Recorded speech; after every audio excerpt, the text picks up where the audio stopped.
Perfect. Perfect. Perfect. Perfect.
Perfect.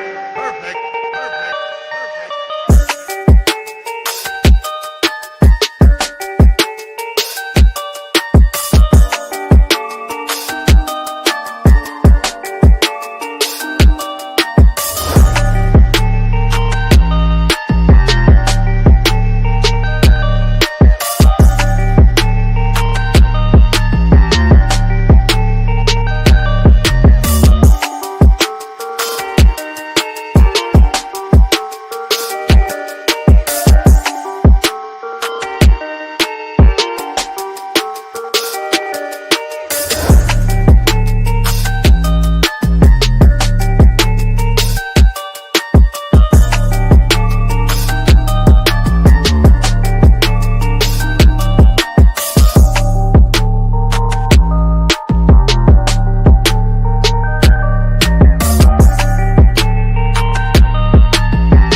Hey, yo, what's going on, everyone? It is Thursday night, 9 p.m., and it's your favorite spot to be to talk some BKFC. It's the Mike and Mish show. What up there, Mikey?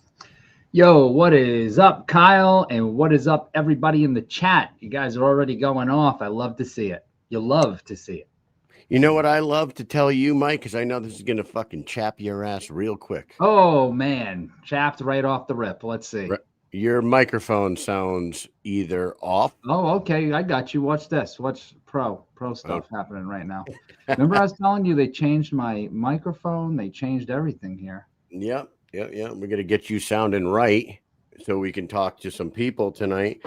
We got a huge show for everybody while Mike's trying to figure out his audio so he can sound crystal clear and high definition for everybody. We got four. Should be good now. Yep, you sound great. There you go. We got 4 guests lined up, Mike. We got 4. We started off the week with 2. And then we got a third one. And then some things happened yesterday, and I was talking to somebody, and I said, you know what? Let's see if we can, get the real scoop here. And get the full scoop. so then we got a 4th guest. So we're going to start off the show tonight with Gary Batman Balletto III out of Cranston, Rhode Island. Cranston. Right? That's Mike's alma mater right there. That's right. Cranston. Cranston. You know who else was from Cranston? Yeah. Freda Felcher. Freda Felcher. God damn. Freda Felcher from Cranston. If anybody knows that reference, throw it in the comments. Yeah, there you go. And Freda so we're Felcher going to talk from Cranston. We're going to talk to Batman Balletto, who is a kind of a local legend around here in the MMA world. His father was a legend in the boxing world, and he's making his way into the BKFC. With a full head of steam. He's 1-0 right now, looking to move to 2-0 on December 20th at the Mohegan Sun. So we'll talk to Gary.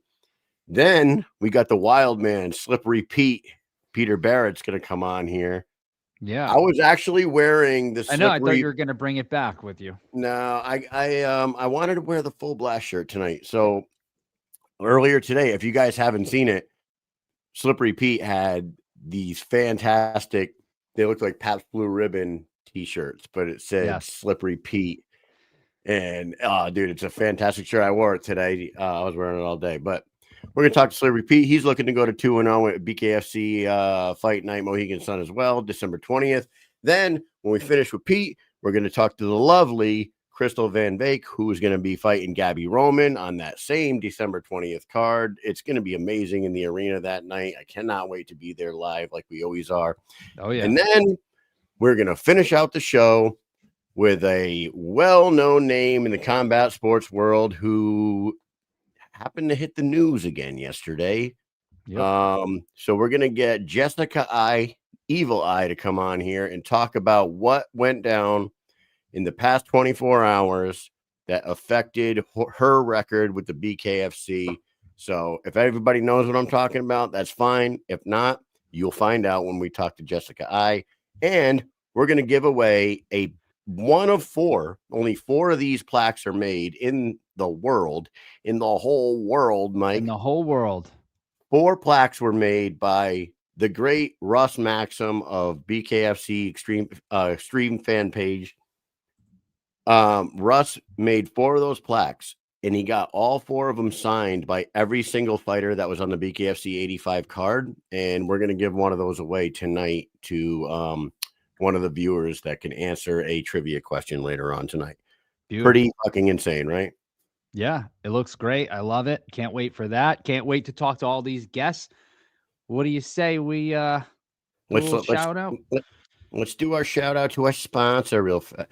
Check this out, guys. It's the Full Blast Mike and Mish collaboration, bare knuckle, Full Blast clothing t-shirt. It's finally out. It's on their website. Go to fullblastclothing.com. Check out their clothing line. You'll find the shirt in there. You can buy yourself one, or you could just go ahead and buy yourself a hoodie like Mike's got right there. Any of the other t-shirts that are all comfortable as hell. They got hats, they got everything out there. So they're for the fighters, they're for the fans.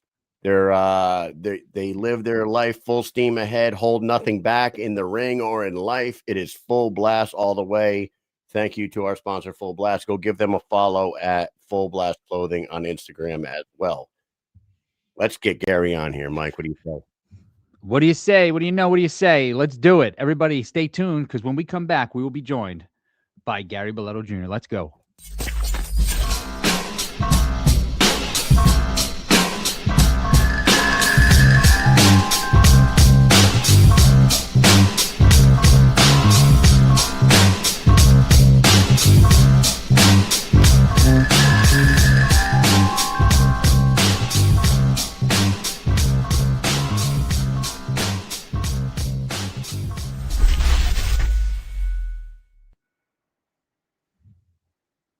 Gary, welcome There he to the is. show. There he is, Gary Balletto, Batman himself. How you doing?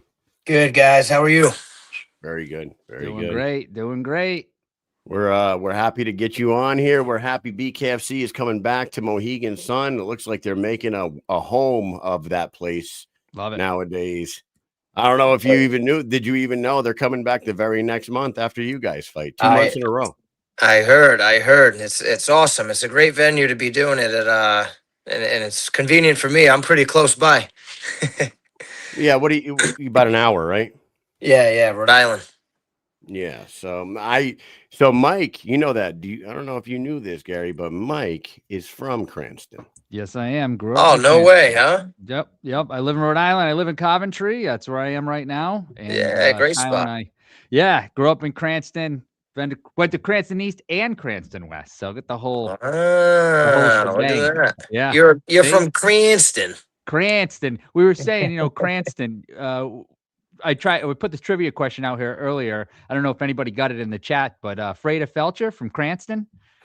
Anybody who's a big fan of Dumb and Dumber, anywhere I go, if I say I'm from Cranston, they say that. I was just at a Master Leaders course in August, and I was in Utah. I don't know where the guy was from who was in my class, but it's the first thing he said when I said I was from Cranston. He was like, "Do you know Freda Felcher?" And I was like, that and the Big Blue Bug. Everybody knows that. Yep. From the highway scene. Yep. Always. Basic training too. They say, is Quahog a real town in Rhode Island?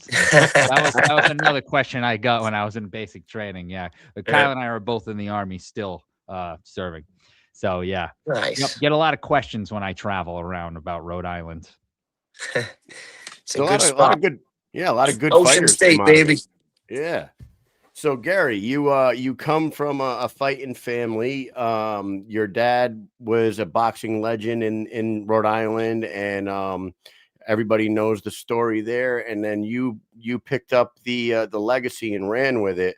You want to talk a little bit about the inspiration of your father and what made you didn't go the boxing route like your dad. You focused more on mixed martial arts, and now we find you in our sport in the bare knuckle fighting championship. Just talk a little bit about the upbringing and what led you in the direction that you're in right now. Well, yeah, we say in our family that, it's like the running joke. I was bred to fight with a single purpose. But, I was born into it, really. My dad owned a gym when I was born, and I learned how to walk in there. I learned how to, throw punches almost at the same time, and started competing at 4 years old. And, so boxing was a big part of our family. But, not that my dad ever really pushed me to be a boxer either. He wanted me to go more the scholastic route. He wanted me to wrestle. He wanted me to focus on that stuff, maybe not get punched in the face like he does. And so I did. I wrestled for a while and everything, but that's what all, ultimately led to MMA, having the balance of both. You fight for CES still, right? You're going to keep fighting CES and do bare knuckle, bounce back and forth? Yeah, I kind of go where the wind blows. I never focus, directly on, where and when I'm gonna fight. But I am excited about bare knuckle right now, and I see a big future with them. And I have big plans and big goals with BKFC too. So we'll see how it all plays out. I love to hear that because, like, I BKFC, we've been covering it since pretty much the beginning, right?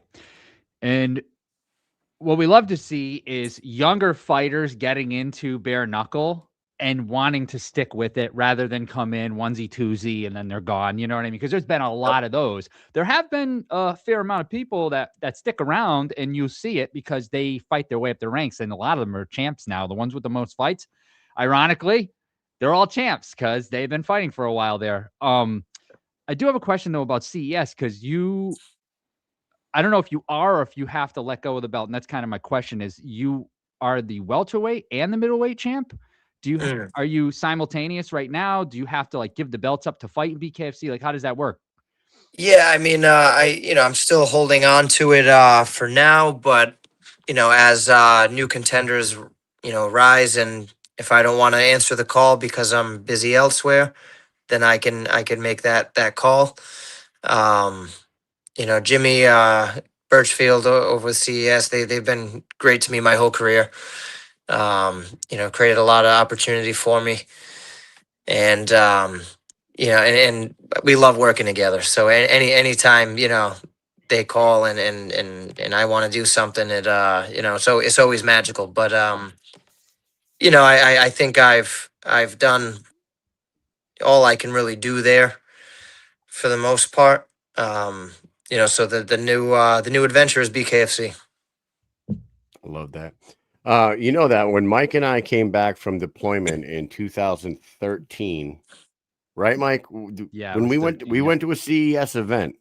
Yep. And we saw a guy fight there who currently holds a BKFC world title. That's right. Julian Lane. We saw Julian Lane fight at Twin Rivers Casino in CES 12 years ago. And then happened, 12 years later, fucking Julian Let Me Bang Lane holds a belt in the BKFC. It's fucking wild. Like, Imagine that, huh? I was just telling Mike, it's so crazy, like how small the combat sport world is. Like everybody, that old game, like 6 Degrees of Kevin Bacon. Like everybody in Hollywood can be connected to Kevin Bacon within 6 movies or something like that. It seems like every fucking professional fighter in the country can be connected to each other, like within 6 steps. Within 6 fighters. Yep. For Right, sure. right. It is so crazy. It's like it just happens all the freaking time. Yep. And now you're a double champ for that same organization that we saw Julian. He's a world champion. You're coming in here fighting the middleweight division. The middleweight division has been reigned supreme for a long time by Dave Mondell there. Dave Mondell's kind of like pretty much cleaned out the division over there. Hearing that your focus is on the BKFC kind of excites us a little bit, because that division needs guys like you to come in here. Yeah, and I agree. Stir it up. I agree. I think we're gonna see a transition these this next 5 years or so. And I think I'm early on to the game on it, that you're gonna see more up and coming talent joining BKFC and making it a whole new level in the game, and you're going to see less and less of the guys who are on the way out of their career just doing it for a payday. It's going to continue to grow the sport as more raw talent starts joining the ranks. So let's ask you the question that we ask everybody. You got your one fight in with the BKFC. After the first time out there, what was your initial feeling after the fight? Like, you got the win. It seemed like you kind of did your thing in there. Yep. Everybody seems to love it. Everyone always says they had so much fun. It was like the most fun I ever had in a fight in my life. What was your thoughts when you came out of there that night? Yeah, I mean, it is. I felt the same. And I also expected it to feel like that. I'm be doing MMA. You're no stranger to fighting pretty much bare knuckled anyway. And throwing punches like that with no gloves on. Just it's minor adjustments, right? You want to avoid the hard spots. Punch a little more accurately, a little less wild, and I think it's an awesome thing. I felt really comfortable in there. I think it was made. It's perfect for me. I feel. You know, we've heard other people say that you feel like you're more free in there without the gloves on. It just feels like a more natural state. Yeah, it's a You bar know, fight. yeah, that's what it is, man. It's awesome. It is awesome, and like you stuck around that night and got to experience the production and everything, and Mm. they put on a hell of a show, right? The BKFC really does a good job Oh, with it. it's insane in there. It's insane. That was my favorite walkout by far. The way they set up a runway and the smoke screens and all that. It's friggin' awesome. It's They're awesome. doing No other companies really doing it like they are right now. You know, I think they have a better excitement and production value than UFC has going on right now. and Mike will agree with this, right? They give you guys the freedom to like show your personality on your walkouts too. Like Mm. like if you like you Batman, you could wear the Batman mask out there. Like Ben Rothwell likes to come out to the Sith music and he wears like the Yep. Emperor robe and he walks out with like the Yeah. smoke going. He looks evil as fuck. Yeah. Lorenzo Hunt always has some crazy Always has shit something going different. on. It's Yeah. almost like the old glory days back in Japan where like they wanted these guys to do these extravagant like crazy walkouts. Not that I'm saying that these are like extravagant walkouts, but they are allowing the Well, fighters to like show a little personality. yeah, absolutely. They're taking a page out of WWE's book, you know, and that's what you really should be doing with this kind of sport. You know, taking the entertainment value of WWE and making it built for real fighters and real fights, and and creating. You know, they're going deeper into storylines. You know, it seems the plan going forward is now, and it. I think it's going to blow up bigger than ever in this next year or two. Yeah, it's like it's another level of letting people sink their teeth into the sport because like yeah, we're interviewing you now, right? And the people that'll watch this might be like diehard fans or just outside that realm, right? Mm. But some people want to go see the fights and knockouts, but other people that might just go there just because they're with some friends, they might see you walk out with the Batman mask and they like the walkouts. And then they're like, oh, I love Batman, but I don't really like fights. But I think I like this guy because he's wearing Yeah. that Batman mask. You know, like that just pulls people in even more when they see that type of shit. They just like it. And then they want to see you. Then they go home and their phone's been listening to them talk all night. And then they get all these things about you on their phone. You know what I'm saying? They'll see a highlight of you. Then they'll Yeah. start tracking your career. And next thing you know, you got a new fan. I think it's brilliant, really. I Oh, don't know why absolutely. more people don't do it. Absolutely. I agree. You gotta have a character. You gotta play the part. You know, you gotta have fun with it. Yep. Now Yeah, I love it. you're fighting December 20th. Right around Christmas, like you're cutting weight, you're right before the holidays, you get the fight in, fight's over, now it's holiday Christmas time with your family. How soon after this fight would you be willing to jump back in there? Like if like I don't know if you would be into this, but like we have seen fighters fight on like back-to-back shows before. And January 17th, they're back in the Mohegan Sun again. If you went out there and you got a first round victory December 20th, would you be willing to go right back in there January 17th if the opponent's right? Yeah, and in a typical situation, with no injuries or anything like that, why not, right? But there's always a lot of moving parts in it too, and I might not make it back in there for the January card, but I'm ready to go. Right from there, February, March, whenever it pops up again. I'm looking to stay busy for sure this year. I was gonna say Philly's not far from home for you either. You can just make that little 4-hour Yeah, drive down February. to Yep. Philly. Mhm. Yeah. Let's talk about Skyler Mauller. What can you tell us about your opponent and what could we expect out of you and Skyler on December 20th? Yeah, he seems like a tough kid. Comes forward swinging. He, he's there to fight, but I don't see it being much of a match of skill, but in experience level, but it's bare knuckle. You never know with this kind of game. So the plans go in there, be sharp, put on a good display because it's show business more than a sport. Drag them into deep water and take them down. That's it. Pick them apart. I like hearing that because you understand a big part of this is the entertainment, and like it is entertaining to see knockouts, but like when every one of your fights is 30 seconds long, people are like, oh, we just get yourself ready for another 15-20 second fight here and move on to the next one. But you just said right there, I'd like to drag them in the deep waters and put on a show. I love hearing that.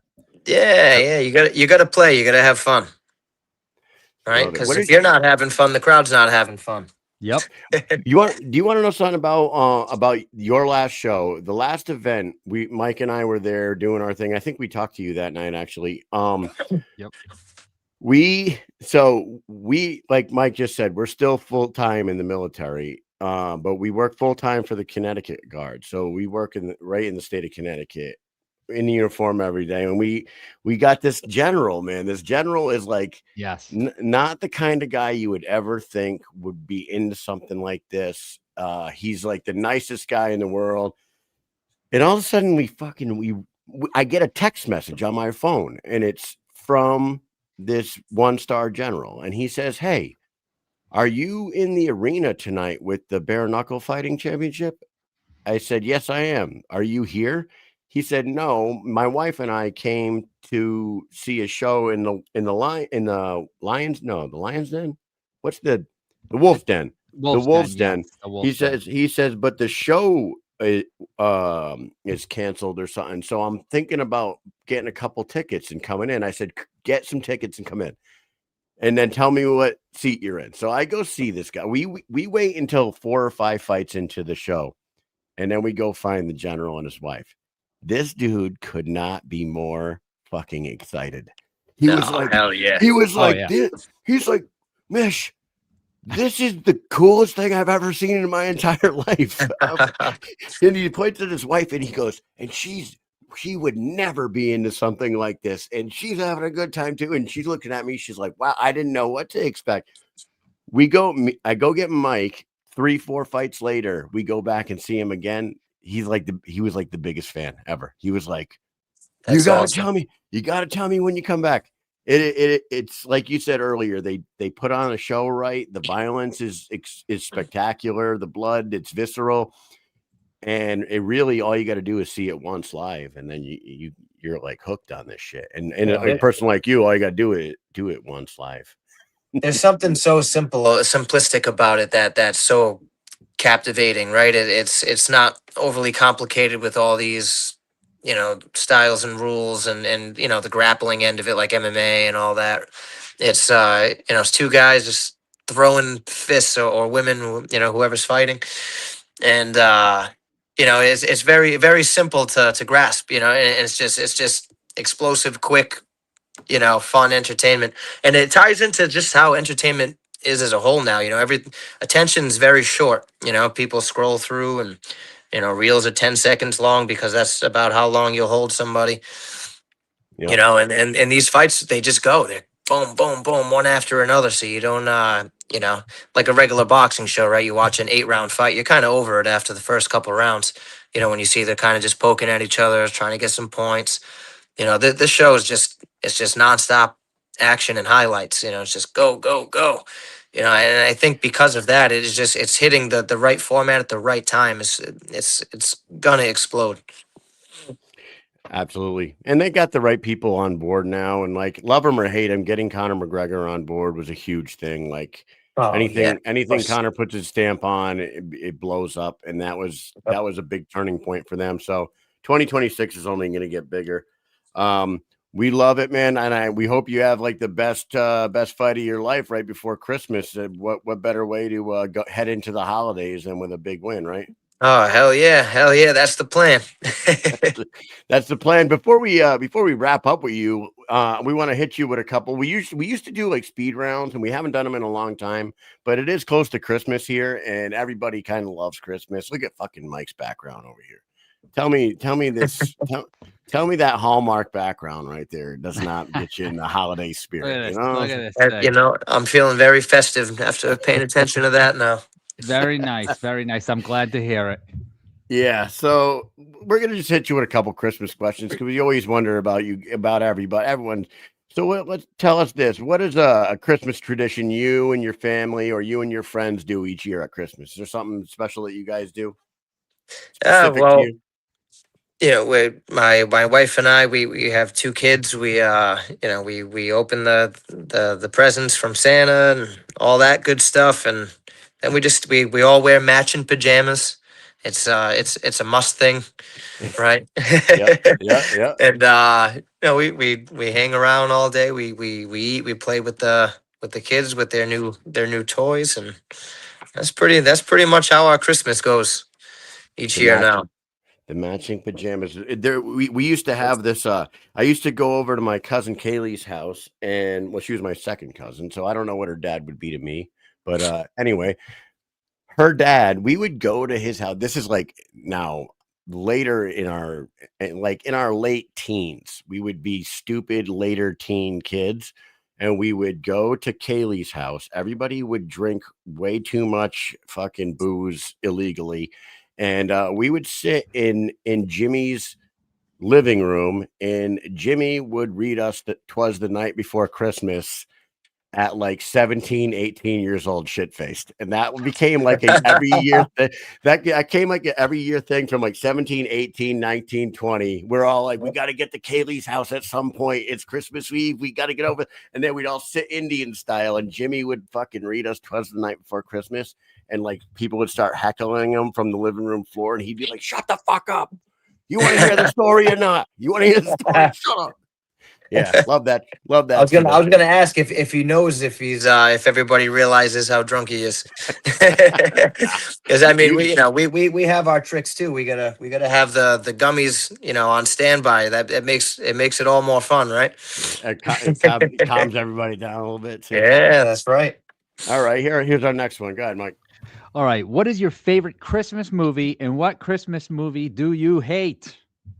Ooh, all right. Well, favorites, huh? Does Empire Strikes Back count? Because it's in the snow. How about Batman Returns? It takes place on Christmas. That is true. It does. Listen, if Technically there's a counts. Michael Keaton is my favorite Batman. So part one's my favorite, but part two counts as a Christmas movie in my book. wow, But fantastic. but but not to cop out. I like Elf. There you go. Elf is good. Elf is good. I loved Batman during that time frame too, because it was just like when we were growing up. Earlier today, I was talking about Pogs, right? And I had this when Batman Returns came out, I had this awesome slammer, and it was the bat symbol, slammer. And I thought I was the coolest kid around with that friggin' thing. Even though I don't think anybody ever played Pogs the right way, where you actually keep the Pogs. I don't ever remember doing that. I just remember buying a ton of them and having the pad that you put them on and the slammers. But I don't remember ever taking people for their shit, like pink slips, Pog style. You know what I'm saying? I never did that shit. But anyways, what's the worst? What's the worst Christmas movie? I don't know. Worst Christmas movie. Oh, Or man. at least the one that you dislike. Anytime you see it, you're like, oh my God, turn that thing off. I can't watch this. Christmas movie I don't like. Brittany, This is a toughie because what's I a was Christmas thinking about movie I don't like? Oh, I blow. I mean, all of them. I mean, it makes sense because you picked other movies that were kind of like Christmas. You were trying to get away with, Star not Wars. really. And Yeah. That's Yeah. funny. There's definitely ones though. Like I would turn off Polar Express anytime. Oh, you know what? That's the one. Yeah, That's the one I was trying to think of. Yeah, get that I shit don't off like my Polar TV. Express. All That aboard. animation's weird to No. me. Yeah, It it is doesn't. weird. It doesn't sit right. Nope. That's the one. Do That's you the one know I like what- the least, do- especially the voices in it. Oh my God, yeah, I want to get it choke off. those kids. It is kind of odd. You know what? You know what movie it has? I always thought it was funny when I was younger, but as I get older and I'm married with kids now, and Christmas Vacation touches me more in the heart every year. Yeah. Chevy Chase, that fucking movie is so goddamn funny now, and I feel like I could relate to him on like several different ways nowadays. Now that I have kids, and like, you know, God bless Clark Griswold. That movie's fantastic. During Christmas season, this one's really easy. You like the white lights or the colorful lights?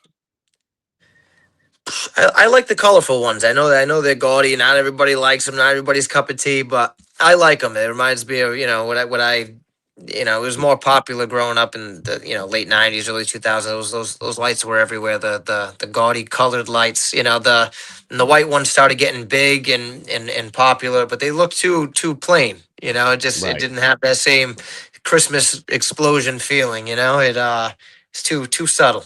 So I like the gaudy colors. Yeah. Is it more gaudy? Love that Is word too. gaudy. It's a But true is it Cranston more- word, I feel. Cranston. Is it more gaudy than a bunch of fucking inflatable things on people's yards, though? Come on now. You got a point. Christmas, colorful Christmas. I got the inflatables too, but we also like the color lights, and I don't think colorful lights are any more gaudy than a fucking 8-foot tall inflated Santa Claus. You know what I mean? No, I agree. I'm just saying what everybody else is saying. I like them. There you go. Them vintage That's lights, what they like the- call it. I think they're wrong. those All right. oversized vintage lights. They're like the big bulb. Oh, the I big love them. bulbs. Yeah. Yeah. Yep. Yep. Yeah, Classic. there's All right. something about Classic. them. There is something about them that Burning that makes people's you feel houses good. down and shit. Those things. Yeah, exactly. Right. Melt your vinyl siding right off your house. Yeah, that's Yeah. exactly what I need. All right. Yep. Last one for you, Gary. How soon after Christmas is over do the decorations come down? Pretty quickly within the first week of January, they gotta go. But Yeah. right in the beginning of November, we start putting things up. Mid November, everything's up. I was gonna say caveat to that question. When do you put it up? But you already answered it. Yeah, that's Yep. my wife had me right away. We took down the Halloween stuff, and she's like, "Okay, this weekend, can you go up in the attic and start taking all the Christmas stuff down?" And I'm like, "Oh boy, it's like November. It was like November 5th or something like that." I was like, I "Holy surprised my shit." wife this time. I went right in the shed. I grabbed all the bins, and then I left her with them all. Yeah. This is Yeah. your problem now. No, Yep. she was pumped just to get all that going. She can't wait. She wants it all up November 1st. Yeah.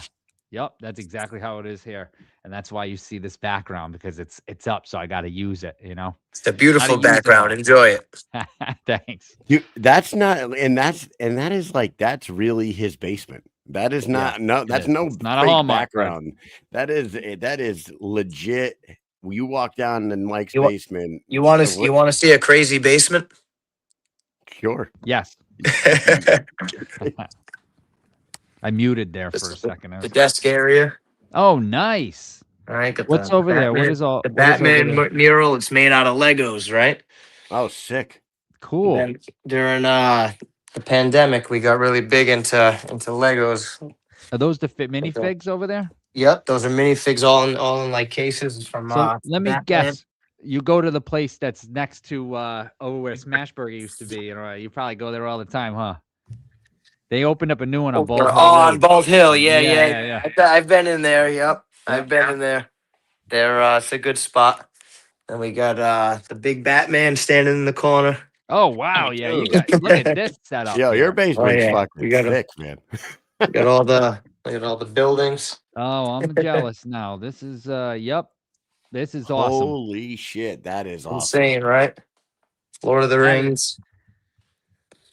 I all the feel good like stuff. we're at they came to the convention center last year. I went with my daughter. It was Oh, like brick Legoland or something. yeah, brick convention. It was awesome though. They had a Yeah. ton of stuff there. It was cool. Real Yeah, cool. it's a lot of fun. It's a lot of fun. It was something me and my son and my wife too. She's got a lot of stuff down here, and we all do it together. It's an awesome thing. Been doing Yeah. it for 5 years now. It's accumulated a little too much. Nah, it's perfect. I think it's awesome because like What else do you do? I know, like, people say, right? Because I mean, inside you're like, yeah, whatever. This is something I love to do, so I'm doing it, right? But it's like you love to do it. So what else would you spend your money on? It makes you happy. It makes your family happy. Yeah, we usually It's a we put cool on the room. movie, whatever it goes with, right? If it's a Star Wars thing or whatever, and Indiana Jones, we put on the movie, we build the thing, it's like doing a big puzzle. It's therapeutic. It is therapeutic. We bought the Home Alone one.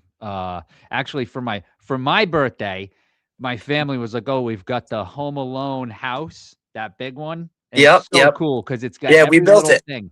Yeah, we so built it too. Yep. it's got every little tiny thing about Home Alone the movie. Everything, like, it's Oh yeah, you could crazy. even turn the thing, make all the mannequins move around the room and everything. It's Yup, the insane. record and Yeah. to get the Michael The Jordan. It's got tarantula. this. Yep. Yup, exactly. It's awesome. It's really, really cool. Yeah, they do a good job, that company. Yep. Fun toys.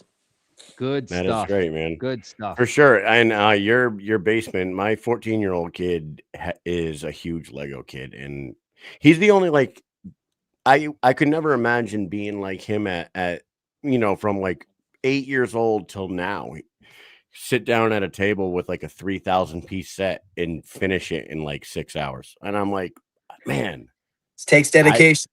yeah, I could never do that. That's just fucking blows my mind that he's focused like that. But he's like you, I guess. He'll build an entire set in a day. He builds the Iron Man murals, like your Batman one. Oh yeah, yep, He's got yep. the Iron Man murals up on his wall in his room. His room kind of looks like a scaled down version of your basement, actually. Because he's got guitars and stuff hanging up, and he's got a Oh, no way, huh? yeah, Musician. he's a musician too. So Love that. Doesn't the Iron Man one, if you buy like 3 sets of the Iron Man, Yeah, that's you what can he did. actually make another picture and it goes all together? Or Yeah, Yeah. all the pictures do that. They had a Batman one out a while ago. I got it for my brother for Christmas. The little bastard never even built it.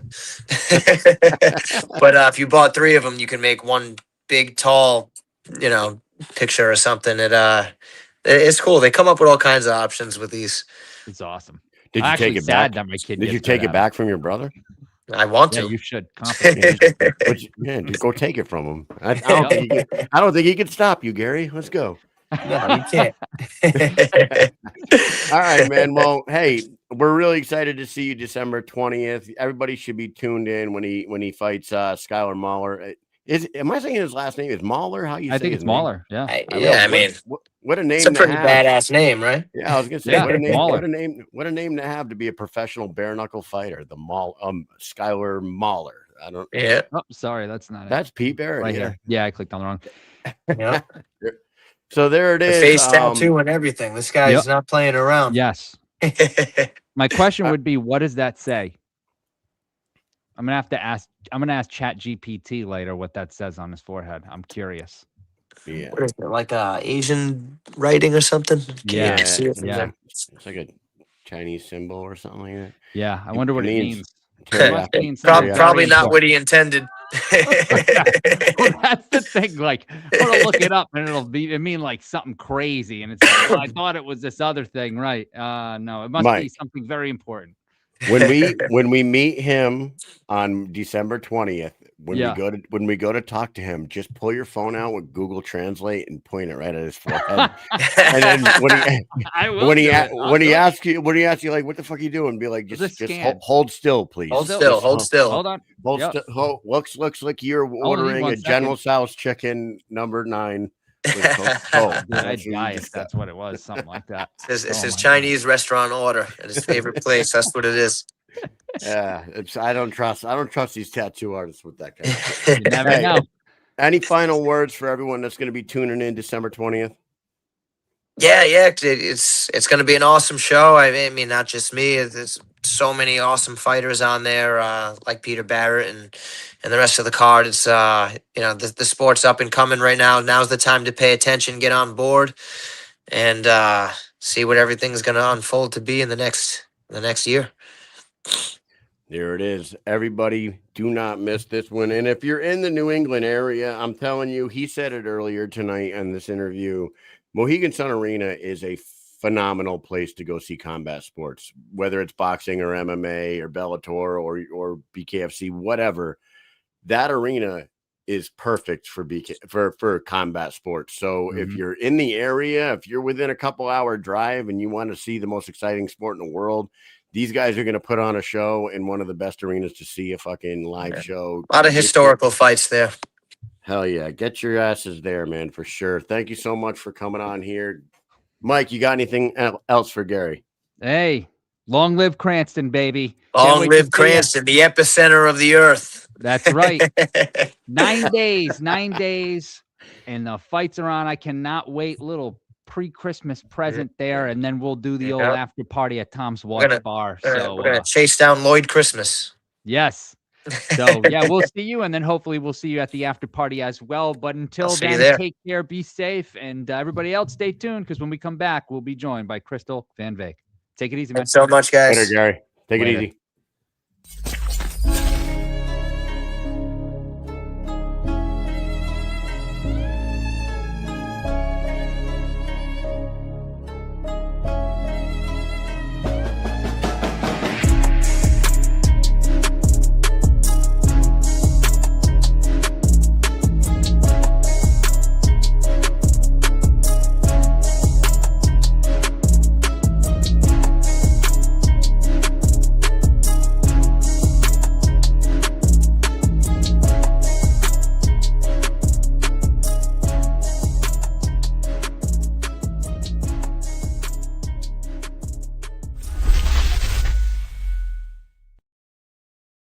Hey, technical difficulties here. Her camera's not working.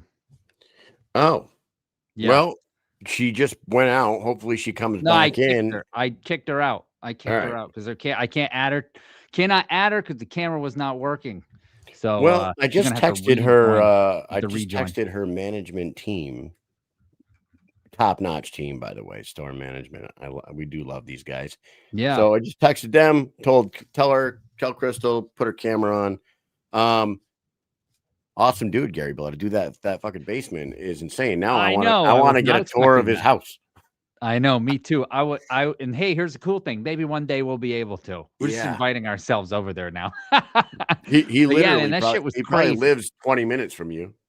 When he said, you want to see a crazy basement, I was like, yeah, I thought he was going to show us Christmas stuff, right? Is that Me too. That's what I thought. Yeah, I thought for sure that he was going to show us Christmas stuff. And then he shows us all that. And then at first I thought they were those Funko Pops for like a split second. I was like, wait, what is that? It's very hard to see because we're looking at like a small screen on a small screen. So I'm like, what the hell is that? And then I realized those are all minifigs. Every single one of those little tiny things. Yeah. You know what? And Gary's got some money in that basement right there. Because Lego, if anybody that's a parent right now that has kids that are into Legos knows that those sets are not cheap these days. Like the boys will, every Christmas comes around and what do you guys want for Christmas this year? And they'll be like, I want this Lego set. They'll name a bunch of things, but there'll always be a couple Lego sets in their like freaking list of shit that they want. And like, it's, a fucking $350 set. And I'm like, dude. Oh, God damn it. All right. And let's see what the other one he wants is. Oh, it's $190 for that one. Whoa. Okay. Lego are expensive these days. So why don't we do the giveaway while we're waiting? Yeah, let's do that giveaway. Let's do it. All right, let me get this picture ready. Did giveaway. You got the question? Did giveaway. What a classic. What a classic. Dude, did giveaway. I have a shirt. I was wearing the shirt of that dude yesterday, and it says "Dead Giveaway" underneath. I got it as a gift from Lisa Vialba a couple of years ago, and it has that dude's face, and it says "Dead Giveaway." And Nolan's like, "What's that Dead Giveaway shirt all about?" Boy, I'm like, "I'll show you. I got to show you a YouTube video at some point." Dead Giveaway. The crazy thing is that's actually, if anybody's watching, right? This guy kidnapped three women in his basement from when they were kids and like held them there for years and years. And it was like one of his daughter's friends was one of the girls that went missing. and they were Right. in the basement this whole time, and one of them gets out. And Dude, she come running out, and on the actual live news broadcast, they're talking to the guy that was the neighbor, and he's like, "I used to have cookouts with this guy. We used to barbecue and this and that. I never would have known." we He used was to like, eat "Then I saw ribs this." together. Yes, and then he's like, "Then I saw this white girl come out, and she come running up to a black man for safety. Dead giveaway." Like, He goes, I knew something was messed up when a pretty little white girl came running over to a black man like this. Dead giveaway. dead giveaway. Dead giveaway. It's like the most The serious funniest, it's so issue. funny, dude. Like, they found 3 kidnapped women, and then he's on the news, like, just funny as all hell during it. So Yeah. it almost seems like it's not a real thing going on, but it's absolutely a real tragic event that happened. Like, it's unbelievable. The clip is Yeah. like, almost seems like it's a skit, but it's real. One of these days I'll wear the dead giveaway shirt. Dead on giveaway, here. baby. It is fucking so funny. Let's Talking give this about thing giveaway. away. What happened? What happened to people watching? We just went from like 20 down to a few. I don't believe so. In the corner, I don't know. That thing is so messed up. It's weird. I never pay attention to that thing. All right, so listen, guys.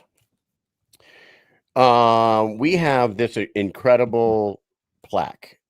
Russ Maxim, the man, the myth, the legend, the dude that does it all for the fighters and the fans. He made these plaques. On the front of the plaque, it has every single fighter that fought on the card, their photos and whatnot, including David Feldman in the middle there. And then when you flip that thing over, he got every single fighter that fought on BKFC 85 to sign that plaque. There is only 4 of those in existence. He made 4 of them. I don't know what he's going to do with the other 3. Maybe give them away at other watch parties or whatnot. But you can get your hands on this one right here, right now, if you can answer this question. Our last guest of the evening somehow weirdly ties into this giveaway. Okay. So, what woman Dead giveaway. did giveaway?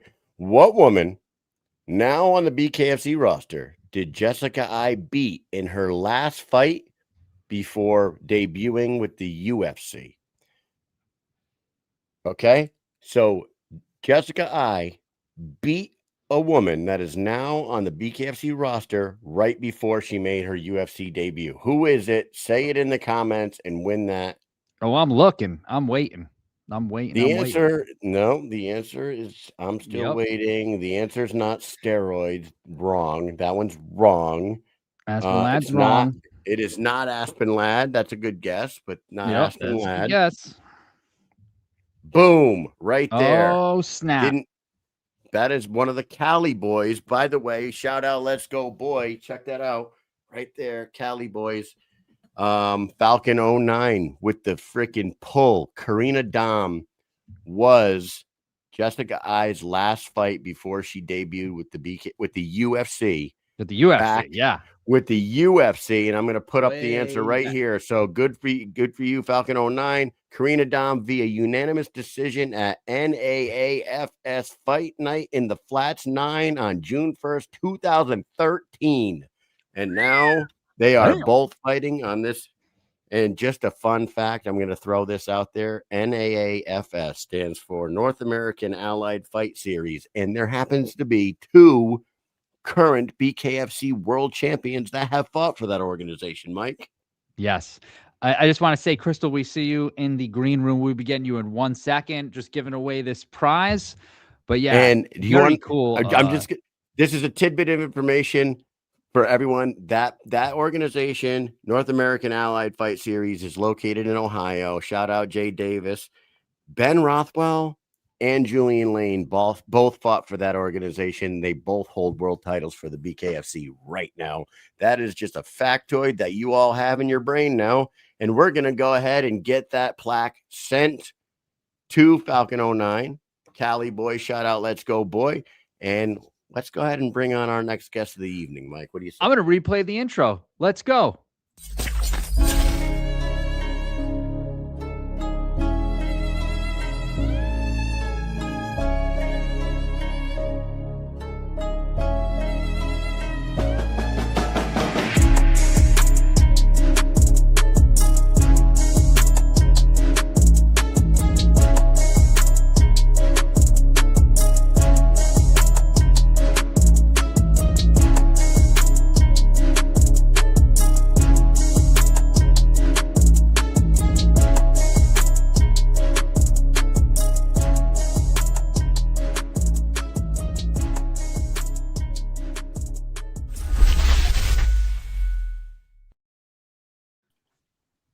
Here she is. Look, Hey-o.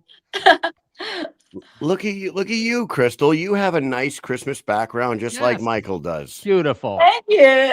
Love it. Love it. Yeah, Sorry, and it's all such a, but yeah. Thank you for being no, patient with me. no. Thank you for coming on tonight. Welcome back to the show. It's been a minute since we talked to you, but Yeah. we're excited to see you back in there punching people in the face with no gloves on again. You got to be pretty excited. I'm so freaking excited. It's been like a year anticipation, so I can't wait. Woo. Gabby Roman is your opponent. We'll just get right into that, and then we'll just shoot the shit with you for a minute here. But Gabby Roman is your opponent.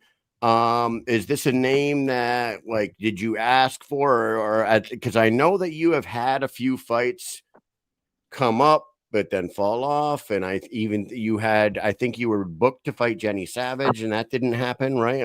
Correct me Yeah. if I'm wrong. You had 2 or 3 fights since the last time that we saw you fight that just didn't come to fruition, right? Yes, that's correct. So I was supposed to fight. There was a couple of fights matched up. There was injuries and people that fell off. And then me and Jenny Savage, who made it all the way to Albuquerque, New Mexico, but there was a weight issue, which was horrible because I've been training like the whole year, like fight camp after fight camp, and you know how difficult it is when fights just fall off and you just like have patience for the next one and for the next one. So it's been super frustrating, but yeah, I've literally been training the entire year, so I'm very, very excited to step back in there. And Gabrielle Roman, I'm friends with her too. I know that's so crazy to me that I'm like fighting all my friends, but I love her. I think she's amazing. She's super skilled. So yeah, it's gonna be a good one. You're super friendly, and I don't understand how you could have so many damn friends that you have to beat up in I your know. life. What is wrong with me? Well, I mean, Can't you just hate one of them? Just one. I don't know. I don't know how to do that. nah, I it's actually cool. don't hate people. I actually love people. I think I've just got a very soft heart, and it's not very common. If I don't like somebody, then that must have been personal or something. So yeah, it takes a lot for me to dislike somebody. Well, the strawweight division that you are in right now, we need you active. We need Yes. Gabby active. It's like, and no offense to anybody else in that division, but it's like it's kind of like been stagnant, and Yeah. and that could Somebody be hit the brakes. it could be, because Britain has reigned supreme for so long. It just like nothing makes sense now. Now they Yeah. got the Sarah Shell fight makes sense now. Oh She's yes, ranked it number does. one. I'm so excited for that. Yeah, that one makes I sense. I'm very excited for that one actually. Well, what you'd want to get, you would want to get that one back, right? Like Oh yes. your only loss is against Sarah. She's a big, strong girl. Yeah. She goes out there and beats Britain. Your next time scrapping with Sarah could be a rematch with you. Somewhere down the line, you get a title shot, and it's Yeah. against the one girl that has an L on your record. Now, can you Or believe it? But I mean, that was a 2 week notice fight, and it was like my second fight ever, and I've only improved in my game since then. So, like, if that ever came full circle, which, to be honest with you, I still think Britain's going to destroy her, but because I love Britain, I think Britain's amazing. But if it does come full circle, I'll be very, very, very happy about that actually, because no matter what, even if she loses against Britain, which I think she will, I would still want to have that rematch. Me having a full camp, and now where I am having a proper team and a camp, behind me. were you always a big fan of the sport? Like, have you seen this? Speaking of Britain now, and we'll talk about her just for a second because she is the champion in your division. Right. Have She you did. have you watched her rise? Like, she at the beginning was not the fighter that she is now. She is the perfect example of like Like BKFC the 2 Britain. evolution. Yes, the evolution of a bare knuckle fighter is Britain Hart. Like she, I mean, she inspired me, to be honest. I was part of a group called Women of the Carolinas Fight Life, and it was me, Britton Hart, Taylor Starling, and a couple of other female boxers and MMA fighters were all part of this group in the Carolinas, and we all trained together. We all did these events together, and we're part of this cool group and community, you know. And so it was quite interesting because I never ever thought I would face any of these girls. You know, these girls were my friends and training partners. But I know that watching them both rise within BKFC has been so phenomenal. And I've only seen how they've grown, and they've only inspired me to be better and to grow. And they made me fall in love with bare knuckle. I don't think I would have done bare knuckle if they didn't do bare knuckle, you know? So absolutely. yeah, she was like, and granted, her first fight was against Beck Rollins, and her second, That's and her, insane. and her, yeah, and her second fight was against Christine Faria. It's like, Exactly. Yes. can you mean- get any more thrown to the fucking wolves like right off the Right. rip? And you Right? know what? She fought Christine twice, and she stood all the rounds with her. I mean, that's tough. I mean, who can go all the rounds with Christine Faria? You know, like that Not says many. a lot about her toughness and her character and her as a fighter. You know. Oh yeah. Yeah. Oh yeah. And that first fight was August 25, 2018. And the one Wow. against Faria was Wow. April 6, 2019, both in Biloxi, Mississippi. Wow, that's actually interesting. You Mhm. see, and what happened? It made her the brilliant champion that she is today. Because she in the beginning of her career with BKFC, she fought the best of the best and the baddest and the toughest, and that's just made her like so resilient. Everyone else after that was easy. Right. They had the old cliche saying, iron sharpens iron, right? Like True, so you, true. you only get great fighting the best or Yes.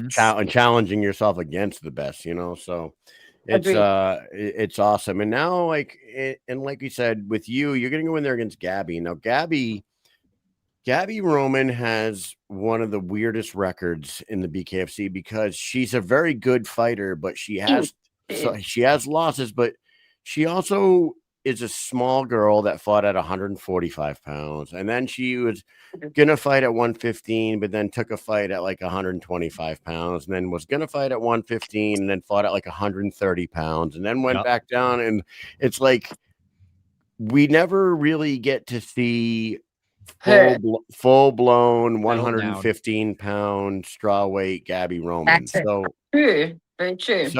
So, you know, I know she's your friend and everything, but you got to talk a little bit about this fight with her and what excites you about getting in there with a girl like her. You know what? Because she's very skilled and talented, actually. She's a freaking great fighter. From the beginning, when I've watched her, I'm like, this chick is freaking good, you know? And I love her style, and I love her straight twos and how she fights. Like, she's a flippin' excellent fighter, and she doesn't get the credit that she deserves because although she's gone against like really good opponents. Like, she's not gone against like dummy opponents, you know. She's gone against some tough opponents, and she's done great. Like, she always puts on a show, and like I said, she's very skilled. So I think she's one of the most skilled fighters that I'll be tested against in the squared circle, to be honest. Like, stylistically wise, you know, which means it's going to bring like fireworks to the little squared circle. when you look at Gabby's record, just like to break your opponent's record down, which is crazy. So she fought Courtney Cameron at like 145, right? On like 2 days. She was 139 and a half. Courtney was 141. And then she fought Martina Kroll, who was like 6'1" with like a 1,000,000-foot freaking reach on her, and she stopped her. She stopped her. Yes, right. Everybody thought Kroll was just going to jab her to death. Like we're all expecting, and then she destroys her, and we're like, holy shit. Then her very next fight is against Jad Masan Wong, who goes on to challenge Christine Faria for the fucking title. That's so true. I remember that. And then she takes a loss to Natalie Gage, who's a very good strawweight fighter. And then her last fight was against Rosalinda Rodriguez, who everybody believes is going to be a title contender in the very near future. Exactly. She's a very Yeah. good boxer. I mean, she's got like so many boxing fights. I actually fought on the same card as her for a boxing event, you know. So I know how tough the chicks she's fought, her opponents has Yeah. been. So you- So I think this is a great fight for her, and it's a great fight for me too. I think me and her make a brilliant 115 fight. I love it. And now, and you train at you're still training at Smith Brothers. Absolutely, that's my home. Not There you leaving. go. So you got a lot of brilliant bare knuckle minds in that gym over there. A lot of big bare knuckle brains have been through that building right there. I've So got Kevin the Hitler. Kevin, Jesus. I don't know if you've ever done a class with Kevin, but like, wow, it's like quite intense. I hear everybody throws up in Kevin's classes. Oh Is yeah, that- well, I mean, I've been on the verge of throwing up in Kevin's class, but I know that people throw up in his class every single time. It's insane. Do we he's got still one- like Kevin then? Do But we that still like him? that old school like pushes you, eh? You're not allowed to like. There's no gray areas. You just go nonstop. I love it. Yeah, pretty cool. Yeah, That's- I don't and- know if we like Kevin anymore. I think we can we put him on like we don't like Kevin list now. Yeah. You get nothing for Christmas. Yes, he's not our friend. He's not our friend anymore. He's mean. He's probably watching right He's a big now. meanie. Big meanie head. He's definitely he was He's texting definitely with us I gotta earlier. tell you what he's not doing. He's probably not putting you guys in friggin' 10-degree weather because that's what we got happening here in Connecticut and Rhode Island. Holy smokes, it's cold up here. Oh, it's cold. Oh shucks. Oh, it's I better terribly stop- cold right I now. better take some warm stuff. It's really cold. Yeah, dress right now. warm. Oh, sucks. You're making me worried. So it might get a little warmer, but we had like a cold spell that was coming through, and it was supposed to be the coldest 2 weeks in December for years, and it certainly has been. It's like yesterday I looked, it was like feels like 10, feels like 11. Oh, I was like, wow. oh my lord, That's it's a crazy. different kind of cold. I don't like cold, eh? I don't do cold weather. I can do a lot of things, but cold weather is like, whew, it's the one thing that takes me out. Well, you know what? You'll feel it right when you step off the airplane for a few seconds. But you know what? You just go from heat to heat. Just get don't leave the airport until the car's there. You know what I'm saying? Don't go That's to, true. I don't have to be what- outside. no, I can you don't. quick. BKFC, it has shuttles. They're going to drive you. You just go, hey, pull right up to the front door. I'm going to jump in it, make sure it's heated up, you know? Oh, that's very true. They really don't take even care have to of be you. outside. Don't need to go outside. Now, Yeah. Crystal, Oh, my- Yeah. have you fought in the Mohegan Sun before? You been to the I have Mohegan Sun? never, I've heard so many good things about it. I'm like quite excited. Oh my god! Wait till you see this casino. Oh, isn't it nice? When you go there, It's so it Five. I spent every day of my life in that casino for like a dozen years straight because I worked. Oh, really? Wow. Yeah, I worked in a restaurant in there. I worked in a club in there and a bar in there. Oh, And, wow. yeah, It's it was. big, so it's not like just like a little, you know. It's huge. It That is. is huge. And Wow. it's way bigger than it looks from the out. Like when you're driving up to it, it looks like these weird shaped big glass The buildings. hotel like looks huge. tons of Okay, so windows. it's Yeah. It's something to look forward to. Never Oh, been. it's amazing. When you Okay. go in there, just the aesthetics of the place, it's like Yeah, the the best art. looking casino you'll go into. There's a great I need to mall take lots of there. There's videos. great. Yeah, you're gonna love it. There's a lot of good restaurants too. After you finish your way in, you can go get a good meal Nice. somewhere. Nice. And then after Architecture, the event, the art, it's really, really cool. Oh, good to know. Thank you for like giving me the heads up because Yeah. Yes. I like to know. Yep. One thing you got to watch out for: the people don't know how to walk.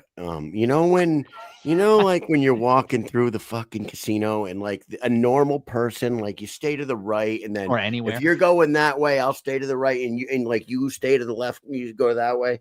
No, people just walk wherever the fuck they want, and it's like for years. That sounds Yeah. more like Africa because I feel like in America, people are like very strategic in how they walk. It's so interesting when you go to like the store or the mall or whatever.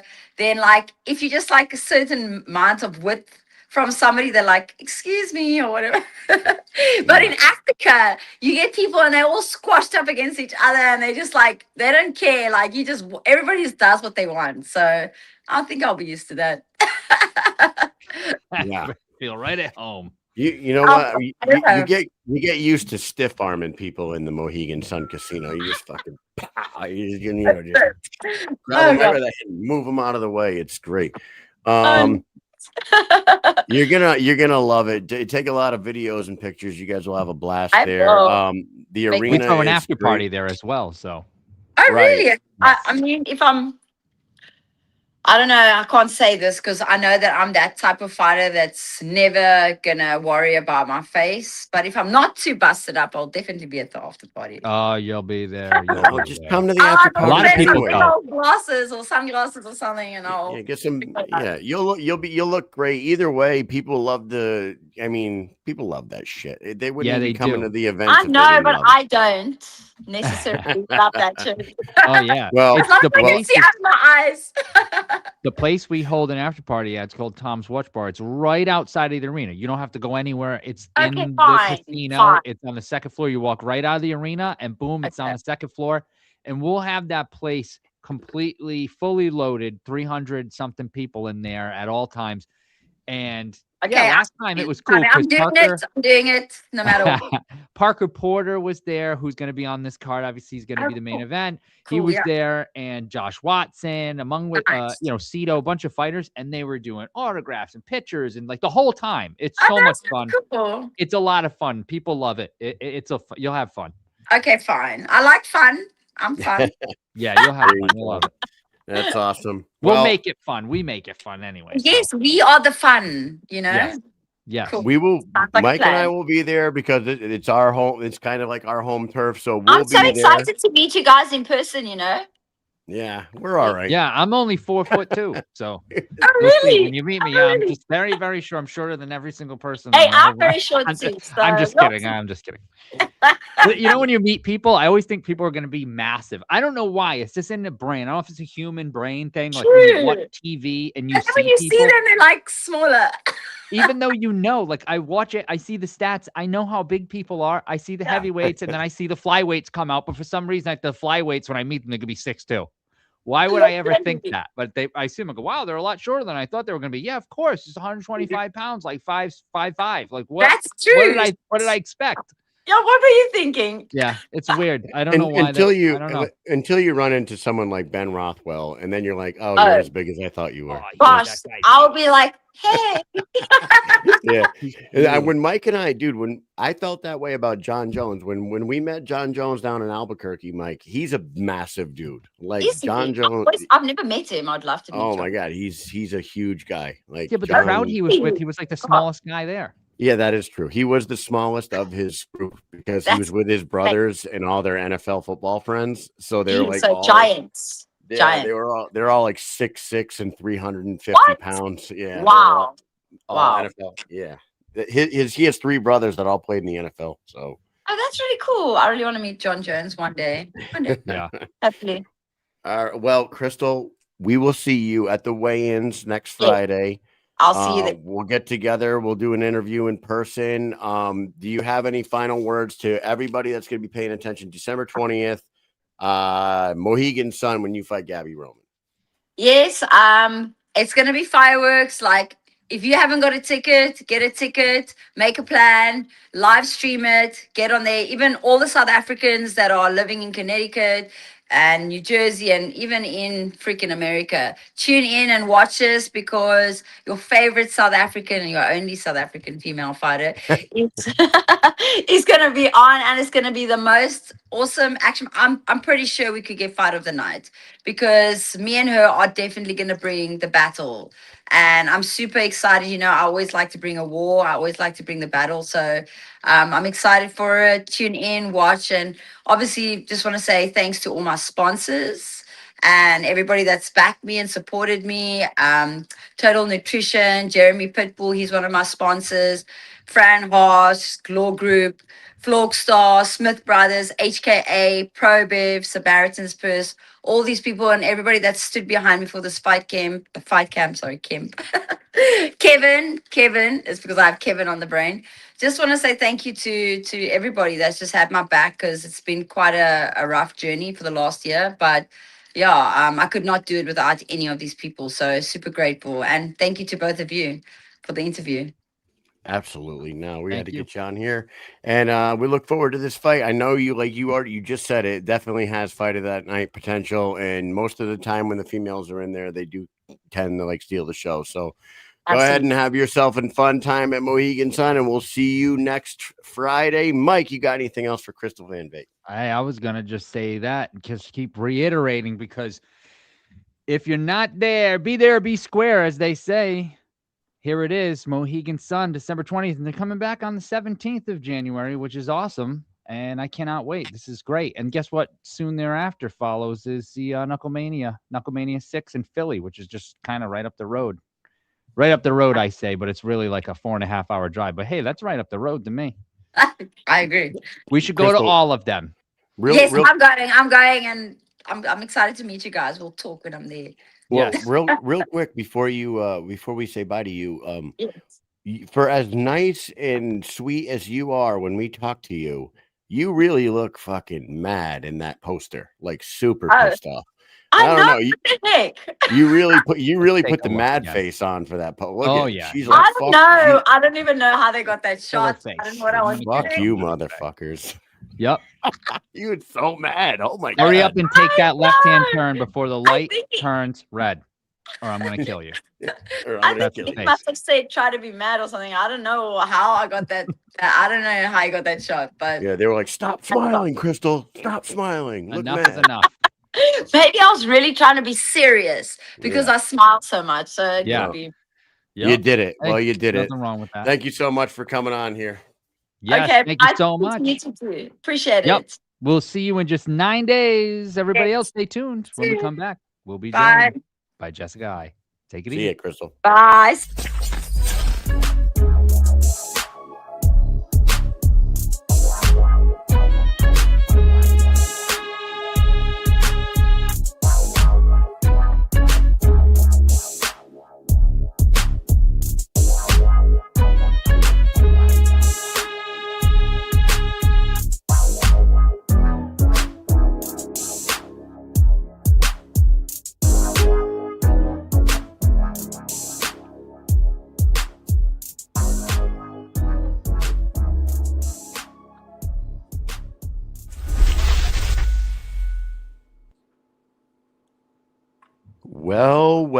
Well, if it isn't Jessica Evil Eye back on the Mike and Mish show. What's going on?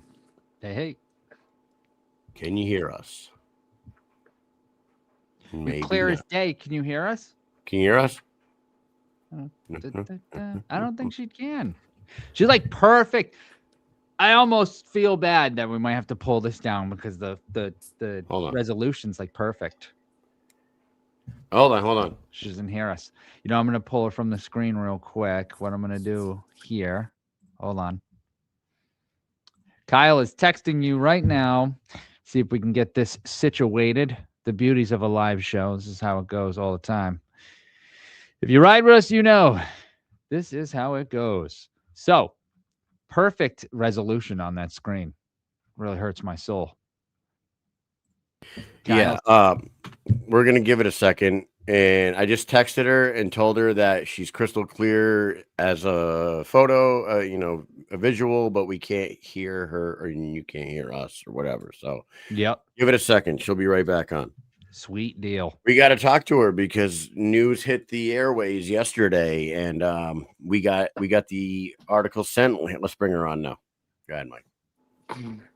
Hey-o. Hi. Yes. There I can hear you. I are. could see you guys too, and you guys were talking, and I was like, wait a minute. I don't know if they're talking to me or if I'm muted. No. Yeah, Sometimes there that was- happens with the live show, you know? It's just gotta react quick. But you had like such a perfect resolution. I was like, I don't want to drop this because then we bring you back on and it's all crazy pixelated and we can barely hear you. I'm like, no. No, but here you are. You look great. You sound great. And you're back on the Mike and Mish show because the notorious Evil Eye is back in the news again. Jessica, I sent you a message yesterday and I asked you something and you were like, where the fuck did you hear that? Yeah. and I wanted to make sure that like shit is real before blasting it on the internet or fucking doing any of that bullshit. So here you are now. We're gonna ask you the question: what happened in Texas, and what's the story here? Well, it's always so funny. I feel like, whenever like I get media, like when something comes out, usually other people always seem to know before I do. And I'll get in like a couple text messages. So I had been out to dinner and I'd seen a couple come up and a couple links and it said like MMA junkie. And I was like, what is this? And the way the article states is, Jessica I's fight at Bare Knuckle FC, her debut fight was overturned for a banned substance. And it was the complete, in my opinion, a way to try to like smear me and like make it seem like I tested positive for something so terrible like a steroid or something else, and that's not what happened. I tested over the limits for cannabis. Unfortunately, it is not the first time in Texas that this has actually happened to me, unfortunately, and I thought I went through all the steps, like literally all the steps, to make sure that going into the state and going into fight week that I wouldn't test over their 50 nanogram level. Because at the UFC, WADA with USADA, I had over 50 clean tests with them. Never failed one of them, and that's because of the testing limits for the cannabinoids and cannabis. So yes, it was for cannabis. It's not a banned substance like a steroid. Like I think people were hoping that it would come out and be like, man, that's why Jessica looks so jacked. That's why, I feel like someone was trying to hate because it's been 7 months.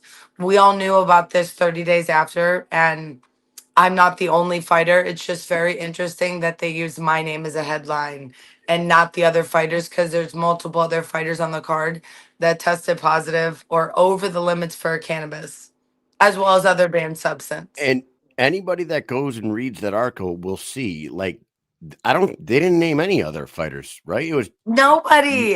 they didn't name a single other fighter from the card, just Oh, you. I know. I have friends that were on that card and we've talked about it already. And some of these fighters have already fought against Sense. And yeah, and I'm not here to out anybody. That's not what I would ever want for anybody, and I totally know why they're doing it. They're using my name for something. So it's like, what would have hurt me back when I got into the UFC, like I feel like as a veteran fighter in the sport and knowing the rules and knowing what other fighters I don't want them to go through is again the Texas Commission. Back in 2013, the Texas Commission had a nanogram level of 0.015 per deciliter for cannabinoids or even for cannabis. So that could even be CBD still in your system. And it was back in my fight in 2013 when myself and other fighters had tested over the limits, which overturned our win, which made, the UFC say, hey, we want higher limits if you want our fighters to come here and to do that. And that happened in multiple other states, right? We've seen that. And unfortunately with bare knuckle and where they're at with commissioning, they go by each state. Like Florida's commission is 150, Nevada's commission 150, Connecticut's I'm not sure what theirs is, Texas is 50. So how, I didn't consume on fight week. I never do. I always leave that to side, even as much, I'm a medical patient. I was a medical patient in Vegas. I'm a medical patient here in Florida. That I didn't come to Texas. So like how are they to say that like because I didn't metabolize, and we know how THC works if you're at anybody who's a smoker and understands it, it stores in your fat cells. So I was shredded, like I would have never thought I was gonna test over the limits. Like that was the Yeah. last thing in all of our Yeah. minds. When we got the news for that, we're like, wait a minute, are you kidding me? What? Like, of course, something would try to take from my beautiful moment, like of that ass beating. Like you can't unraise my hand. Of course. And you know what's really ironic, coincidental is that So now I don't know how this would work with the commission, because you are right. Like BKFC does not have like a standard they just go by. They just go state to state, whatever they say, that's what they do. If they want to do it by the way, because they don't all do it all the time. It's just whatever. Because we'll go somewhere and someone's like, oh, we didn't get tested at all. And then other places, people get tested for everything under the sun. And then you go to Texas and they test everybody for weed, when weed is legal for recreational and medical in a lot of places. Here's the fun fact though.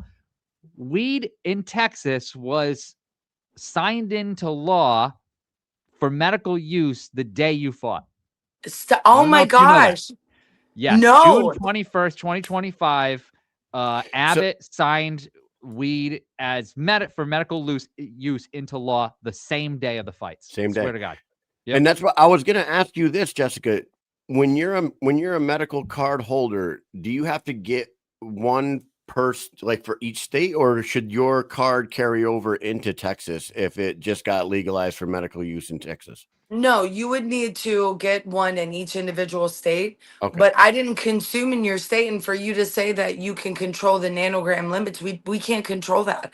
Everybody metabolizes cannabis differently, so it can't be dictated. And my levels showed that I wasn't smoking actively on that day. And even people that I know that like fought that on fight week were telling me that they were smoking, and the fact that some of them didn't test positive is mind blowing to me. It's just not something that is consistent across the board, and it's a terrible standard in every aspect of combat sports, because each state handles where a fight takes place regardless. Even if the UFC comes and we were there in Vegas, yes, USADA would handle that drug testing, but so could they if they wanted to, right? Like it was always, but I've always erred on the side. I've got almost 40 pro fights. Like I don't have a problem with, unfortunately I have a problem with testing positive for cannabis now twice, but I've tried to always follow the rules. I tried to, even going into the fight. I knew we were going back to Texas, and how bittersweet is it? My first UFC fight tested positive, overturned after having a huge win against Sarah Kaufman. And now my BKFC in Texas, like almost 13 years to, the year that my fight is overturned. It's something that I hope that I can advocate for more, maybe when I am taking that full retirement route, that to advocate for change in the sport across every single state guideline. They need to understand that, and I guess until it's federally legal, what foot am I really going to have to stand on, other than they'll say, hey, don't use, or don't fight in our state, Right. What's crazy is it's not a performance enhancing drug. I don't understand why they even fucking test for it. What are they testing that for? It's crazy to me. And also, Jessica, obviously you didn't know you were calling into the law offices of Mikey, and Hunnell this day, did you? No, Because my cousin Mikey up there just fucking pulled that real hard. Yeah, the thing is how can they say that? There might be a ground I have to stand on. Maybe I'm not going to get to have that, in my win column for right now, but there will be a time in a day. And I've talked about that with everybody else, because, when I ran into David Feldman after, finding out we had the fights were here in Florida. And I'm like, David, like, no, oh my God, this is terrible. And he's like, and he acted like it was nothing. He's like, pay your $250 fine and just accept it. And I'm like, no, I can't just accept this. Like, they're taking that. And he's like, it's not a big deal. I don't care. And he jokingly was like, well, give me my money back. And I was like, no, absolutely not. Like, no, I'm not at all. And he joked with us. He joked with me about it. And we were just like, okay. And I felt like I tried to, again, I knew at some point this was going to come out. You know what I mean? Like I knew whether or not I end up taking another fight with BKFC or I go the, professional boxing route. Everybody's going to be like, oh, Jessica, you won that. Wait a minute. The commission now says that it was overturned due to a banned substance. What's the banned substance, Jessica? Yeah. And I'm going to say it was cannabis. Do you want to see the test? So I really feel like I'm not as embarrassed as I once was when it first happened back in 2013. Because, that was in the time when like the Diaz brothers were smoking and people were ridiculing them for Yes. being cannabis users. So like, I wasn't mortified like this time. Like last time, it was like me and Ariel Hawani got in an argument years ago over that, and it's so trivial to see where we are now that I'm like, so many people have reached out and just been like, Jessica, like, whatever it was. And I was like, you saw my Instagram story, which I had told you, when you text me that, hey, just let me be the one to like say it, because I wanted to make sure I did it clever enough to know that like, it's exactly like it was in Texas the first time. That's so crazy. It's Yeah. bogus. It's bogus. Well, I I don't love you, think Texas. I'm never coming back. I'm not coming back. Sorry, that was your last Jessica I fight. That's actually my third fight there. I fought Juliana Pena there and lost a split decision years ago. So it's like, come on, Texas. It's the last fuck Jessica that. I fight you'll ever see. Well, I think people don't give a shit that you smoke weed, and we got Right. people in the comment section offering to smoke with you. Yeah. Our boy Swervo, who is a barber down in Florida, who cuts a lot of hair for the fighters when they Okay. have events. He says, "I Oh, got to yeah. smoke one with Jessica." I So- love it, Tom. I Yep. get that Jungle Boys, the good stuff down here. So yeah, There you it's I've been an advocate for that. I'm an advocate for, using edibles over painkillers and alcohol, and cannabis is such a tool that so many of us, fighters and combat athletes could use over alcohol, over using other, food, even abusing it. So, I'm not one of those people that goes and, tells people they should be giving it to their kids, or I'm not one of those people that are constantly been glorifying it. But yeah, I use, and when I use, I use it at my house. Can you do me a favor? Hmm. I have been trying to tell my mother that she needs to smoke some weed or fucking take some edibles, because she's the most stressed out person I've ever met in my entire life, and she's always had a little leniency, leaning towards the alcohol than everything to take the stress off.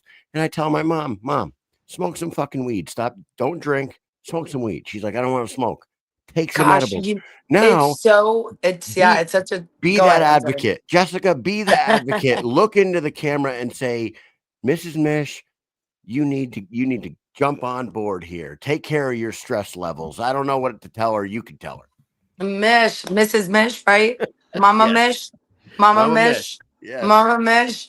Please take care of your health. Just put those extra glasses of wine down. Take some late night magnesium. Take a couple totes of that sticky icky that is going to taste so good and make you relax and sleep so peaceful. There you go. We have all the recommendations. I'm sure we can get you all the good stuff. Yep. And she's down there in Cape Coral, Florida. So I don't Oh know. my gosh, yeah, they have Jungle Boys. Jungle Yeah. Boys. There you go, Mom. They're the good ones. I will say this much, right? Like, to me, there's something also relaxing about the hand to mouth with the smoking. You know what I mean? That helps. That is also relaxing to me. So it's always been, for me, edibles.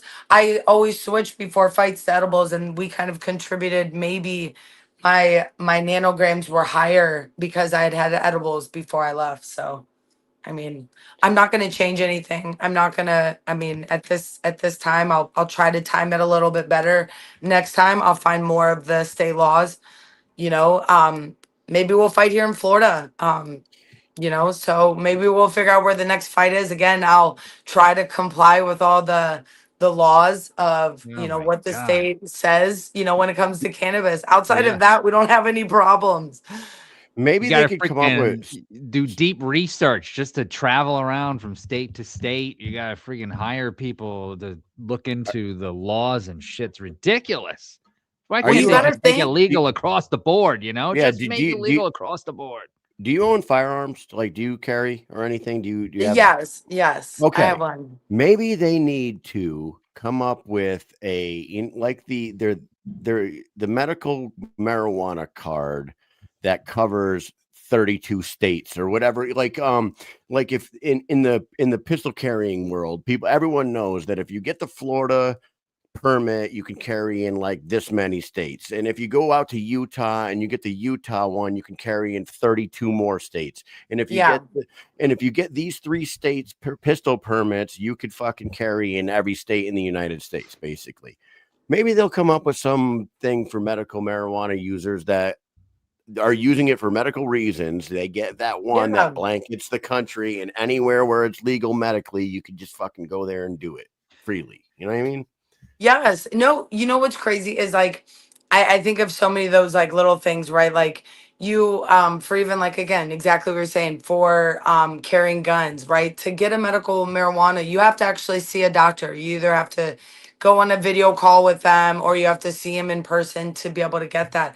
But you can get service animals, by just buying a certificate. Like there's so many things that so like there's no standard across the board when it comes to anything. And until it comes some way somehow that people are able to bring that together, I don't see it happening anytime soon. I pray for it, but that's again going back to fighting, right? None of the states work together when it comes to commissioning laws to following the same guidelines. Again, 150 nanograms in Nevada, 50 nanograms in Texas. Texas used to be 0.015 nanograms, right? So like, and then other states have like I'm pretty sure the Carolinas have like, they don't even let you, right? And the Carolinas, I'm pretty sure theirs is like a no tolerance. Like it's a pass or fail. Yeah, well, Lame. looking at the map where it's actually legal, no, this isn't fighting wise, per state athletic commission, but just looking at where it's legalized. South Carolina, it's fully illegal. Oh yeah, big time. Medicinal, yep, it's just Big time. fully illegal. But North Carolina, it does say fully illegal still. So Yeah, yes, the it's still illegal. Carolinas. Yeah. Yeah, crazy. But every single state going around Texas here, Louisiana, Arkansas, Oklahoma, New Mexico, all legal. So it just doesn't make sense to me. It just doesn't make So any stupid. sense. Like, if you It's go so over here, stupid. here, and here, you're good. And even south, let's say you travel to Mexico, probably legal there too. So like, I don't know. Why does it matter? Can you see these adults? We're all adults, right? You got a bunch of Yeah. adults that are working for a company or, the athletic commission, and they're sitting there and in their brains, they're like, oh yeah, this is the right thing to do. This is the right thing. Yeah. Oh shit. Oh man, all these people are failing for smoking weed. Let's fuck with their careers over this. I just don't understand how adults can sit in a room and come to a conclusion that this is the right thing to do and not fight. All across the board, you know what I mean? Whether it's athletic commissions, the politicians, like I just don't get it. It doesn't make sense. It's like people are like, well, that's the law. It's like, well, we're all adults. Can we just decide one day, like, okay, this is bullshit? Drives me. Yeah. And I'm in the military. I can't smoke. I haven't smoked, and I can't smoke. But still, I still think it's bullshit.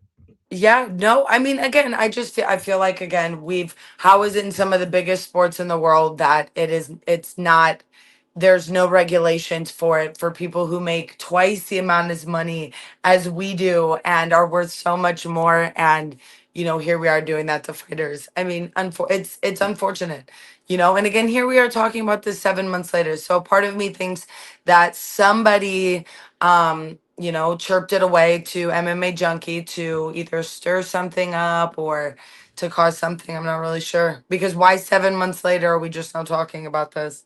Yeah, that's weird. That is Right. weird. It's very odd.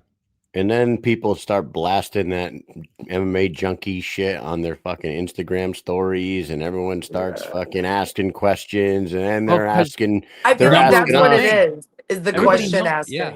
Yes. They 'Cause you know what everybody's fucking going to think right bunch of away. clickbait cocksuckers. That's what it is. Yeah. I feel like it too. And we're just in such a society. I mean, considering like the state of our economy, like everybody's looking for something negative. You know what I mean? They couldn't believe they're like, oh, I bet you they did something real fucked up. You know what I Oh, mean? yeah. Like just always looking to hate on somebody. And no, unfortunately, it is a no contest. I mean, it doesn't change anything, and it doesn't change the way that I feel about myself. It doesn't change the way that I feel about, what kind of opportunities I can create for myself moving forward. You can't unperform something regardless, of what we've seen. And again, the state of fighting right now, there's so many fights that are happening that when people go back and look at records, they're not going to believe the fights, right? There's, people are like, again, we just look at, there's so many mismatched fights. We've got celebrity fighting happening. We've got, such a mix of it. My two no contests for cannabis are, kind of funny, I guess, at this point. At least it's a good talking point. You know what? Before we'll just move off of this in a second here. But do you know Jay Davis from Ohio? Do you know Jay Davis? He, I think the Turp Turp House is his House? Yeah. Yeah. Jay's a big cannabis guy. He's one of the pioneers of the fucking cannabis in the sport game. Mhm. He says this comment made me laugh while you guys were talking. It says always a Darren and a Karen about weed somewhere. Oh I yeah. always heard No, of I course. didn't know Darren was a Oh thing. I yeah, always thought Darren a is a Karen. guy. Yeah. Darren is the guy Yes. version of Oh my Karen. gosh. There's always a Darren and a Karen out Darren there and a Karen. somewhere. Poor It's funny. Darrens and Karens that aren't Darrens and Karens. Sorry. Yeah. Collateral Sorry, damage. Darren's and Karens. Before we finish up with you here, get you on here and let you tell your side of the story. You said we move forward, right? We move forward. You talked to David Feldman. What's going on with you? Like, it's been 7 months since you fought. Why are we not hearing some Jessica I fight news? Or is there some fight news coming that we should be waiting for? So, I've been texting David and been like, what's going on? What are we thinking? And basically I've been told, previously that be ready in 2026, which was fine. I'm in no rush. I am enjoying my training. My life is really, really good. But then, I went home to Cleveland and then I heard some chirping. So I don't really know what to believe. But I want to fight any of them. I've already told Christine I would fight her. I told Christine I would fight her in Texas when I was standing there with her and Jules. But my recommendation to her is that my father died from glioblastoma, the same brain cancer that her brother is dying from. I said, my recommendation, and she's fought in Jessica since then, but my recommendation, I said, you once that's taken care of, I would love to fight you. But I'm also not gonna do it this ratchet, nasty shit talking way. Like I'm ready to sell a fight. I'm ready to put on in any possible way. But like nobody's gonna get my goat. Nobody's gonna get the greatest out of all time out of me through shit talking. You'll get it, from me in a fight. I'm wondering if that's, kind of holding things up a little bit. And, obviously I think she should focus right now on her brother. I went through that with my father. I think that, life is very short. Fighting is forever. We have plenty of time to make that fight happen. So maybe that's just what's going on. I don't know. I'm waiting for that call. I've been chirping. I mean, Well, I saw Aspen. I literally, my coaches, we were all laughing because I was like, I was supposed to fight Aspen before I even went back to 125, and she got sick before the fight. Um, but she'd have to come down to my weight class this time. she's big now. I mean, she was Yeah, she that was was years 140. ago. That Yeah, was years she's ago. 146 now and looking pretty solid at 146 too. And she looked Yeah, really good in yeah. that fight. And She now did. and we know that you're only you're 1-0 in the BKFC. Fuck that bullshit. Yeah, Um I'm not accepting anything else. yeah. Listen, you got Um people claiming their, what they claim. Like I could sit there and be like, I'm Chinese. Well, I'm 1-0 in the BKFC, so no one can tell me different. That's so how it so is. like if they were gonna do that, if that I mean, I know a lot of people in the fan world will fucking bitch because you get a title shot after being 1-0. But you know what? Who else is there for her to fight? It's really come down to that. Like it's really come down to she's fought and beat everybody in the division. They need new names in that division for Christine Faria. And you're a big enough, well enough known name. You're probably the most well known name that she's fought in the BKFC, to be honest with you. So if they made that fight, I wouldn't have a problem with that. And you know what you need to One do? one fight in the BKFC. I have more fights combined than any of the girls that she fought alone, not only in BKFC and in their career in general. All the girls Combine that them they all. fought, like they maybe had two BKFC and outside of BKFC had maybe 10 fights. I Yeah. had over 17 fights in the UFC, like I had 15 fights before that. So my not directly in the organization, and if we're going to count it that way, right, then what are we talking about with people like who was it, Chris Weidman's fight it or was going to be fighting on the Jake Paul, like they're just bringing people in to fight. It didn't Mhm. matter where you came from, it didn't matter the league that you were in before, it mattered what kind of fight experience and how good you are, and BKFC has already showed that. So Before they just needed a bunch of girls to come in and fight each other. Well, now they need new blood, and Mhm. that's here, and that's with me. So I mean, they know I'll be ready. I'm assuming around April, if I'm hearing what I'm hearing correctly. And Whoa. You know what you need to do? And just this is what we're all gonna hang out when we get there, okay? Get a couple fights in 2026, and then January 2027, we all go on that fucking Bahamas cruise with the BKFC. BKFC. Three days in the fucking Caribbean with fights every day BKFC. for 3 days. I'm telling you, man, that's what seems like it's one of the funnest things we could ever do. So, I hope you get a fight. I hope it's Christine, or I hope you get something soon, because it is exciting to see you in the BKFC, and I'm glad that you came on here and addressed the Texas debacle. So thank you for that. You want to do a quick speed round, because we were doing speed rounds for a long time on this show, and we brought it back for tonight, and it's Christmas related. Do you like Christmas? Yeah, let's go. All right. Let's Let's try go. it. All right, let's do this. All right. I love Christmas, as you can see. Yeah. I see it.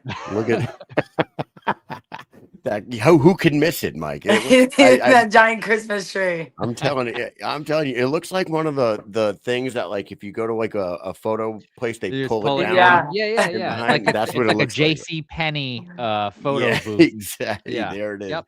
All right. JC So, Penney's. okay, Jessica, what's a Christmas tradition you and your family, or you and your friends, do each Christmas? What's something that you specifically make sure you get done every Christmas? We always do like a gift exchange. Like a I mean, Yankee that's swap yeah. type thing? Yeah, Or I'm always Secret like, Santa. it's like $20. You know what I Yep. mean? Like, don't spend much money, but And you something could funny. and you could swap with someone, if, like, before you open it, you Yeah. like, I'll take Yep. that one here, open this one, that type of shit. Yep. Yeah, those are fun. That's fucking awesome. I saw a Alright. new idea lately. I've heard it a couple of times. I think we're going to do it at work next week. It's when you get a big, like a good present. It doesn't have to be big, right? Just a good one. You put the best present in the middle, right? You take saran wrap and you wrap it, and you just keep wrapping. And then after you wrap it so much, maybe you put like a $20 bill there, and then you just keep wrapping. And then maybe you put it like a $10 bill, and you wrap, and you just put different things in until you get this big ass ball of saran wrap with different prizes all in it. And what you do is, I don't know if so the first person starts unwrapping, and you put on like mittens or like oven mitts or something to make it hard to unwrap. And then the person after you or before you, I don't know, I haven't done it yet, so we have to look up the exact rules, but the guys at work were talking about it, right? The person has to roll doubles of like certain numbers. So you get to keep unwrapping until the person rolls like double sixes or something on the dice. It seems and then you really have to pass it. complicated. And then you have Yeah. to pass it, but you're trying to I'm unwrap lost. it. You're trying to unwrap this freaking thing to get these presents, and it gets crazy because Mhm. it's a wild Well, game. that does sound crazy. But it sounds fun. You guys want to hear a real quick story? We used to do the Secret Santa, Jessica, and we were Yeah. picking names, and I said, just letting everybody know, whoever's fucking name I get out of this hat is getting a rubber fist. I went online and bought a fucking giant rubber fist that was this big. It was called the Rubber Fist of Fury, and I wrapped that bitch up, and in front of everybody that we worked with, I just so happened to get this like 5'1", 115-pound girl who just fucking happened to get her name happened to be on my paper. She opened it, closed it before anybody saw what it was, and just walked over to me and handed it to me. So No. So I got to take home a rubber fist that day. And you know what we did? We used it as a mascot for our softball team. We called On ourselves deployment. the Rubber Fists of Fury, and I put a wristband on. Yeah, I put a wristband on the rubber gosh. fist, and we used to swing that shit like this during fucking rallies during the softball game. It's like was it like a Hulk hand? It was fucking dude. It smelled like a rubber worm. Like, you remember the rubber? No, it was like a rubber fist, like a real Yeah. rubber. Oh, that's that's so awkward. Weird thing, a little awkward. Well, that happened. Okay, so all right. Second question. Second question: what's your favorite Christmas movie, and what Christmas movie do you hate? Oh, I love the Christmas Story. I mean, I lived in Cleveland. I literally went to the Raleigh Inn and played darts and got French fries and had beer multiple times throughout my early 20s. Nice. The one that I hate. Oh man. Wow, is there one to hate? Man, I have one that I would hate. I You know it's know, not that easy. I feel like. I feel like gosh dang it. I can't even think of one I would really have to say that I hate. You know what I mean? Like, how can you hate Or one you're sick of. I just can't watch this anymore.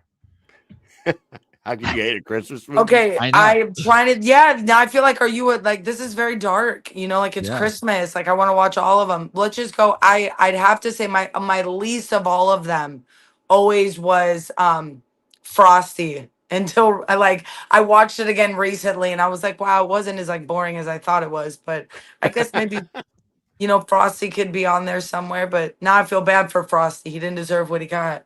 Poor Frosty. Yeah. Well, I'm going to stick to my guns here and say fuck the Polar Express. I just don't like it. I don't like the Okay, well, so animation. there you go. I needed a little bit. Yeah, you know what? I didn't get into that.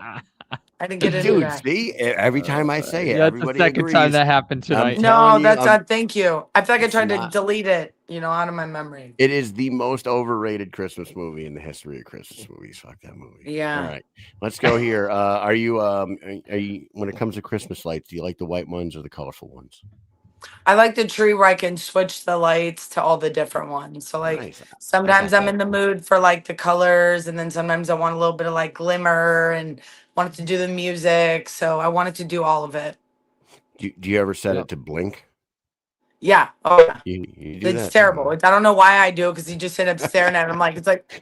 That's after But an yeah, edible. of course. I have one that goes to the music too. So it's like, Oh, Oh, that's no. awesome. I like That is that. cool. All right, last one here. How soon after Christmas is over do the decorations come down? And you know what? Caveat to that, when do they go up? How early? Thanksgiving they go up. I Okay. mean, it's either the day of Thanksgiving, depending on like your Thanksgiving day, or like the next day, or even the day before Thanksgiving. So it's like bringing in the the vibes. Mhm. Probably after like at least a week or so, like a week. You're not. That's pretty good. Yeah, I think that's a good timeline. Yeah. I I agree with have that I have timeline. neighbors one street over that leave the Christmas lights on their house all year long, and it's not like the new ones that look hidden on the house that you can like get them professionally done, and like you never. It's like you could see them hanging off the house all year. It just looks so fucking ridiculous. But I've grown to accept it because I've been living in my house for sounds like 13 it. years now, and it's like He loves it. they've had the same colored It's- icicles hanging from their house in July. yeah, yep. Oh my Yeah, every God, year they why? just turn it back on in fucking December. It's crazy.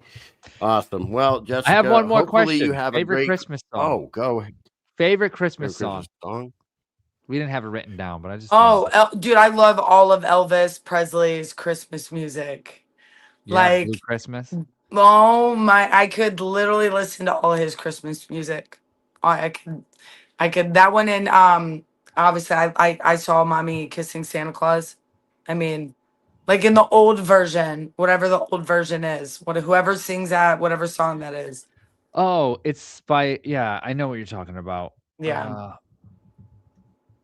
I wonder But who it Blue is. Christmas, as bad I really love Elvis Presley. I mean, not for the things he did, but his voice. But I mean, pretty much at this point, we shouldn't listen to music anymore because our favorite, rappers are doing crazy thing. We're finding out people have done stuff. I'm like, I've sworn off music for a while. I don't know who I'm gonna listen to anymore.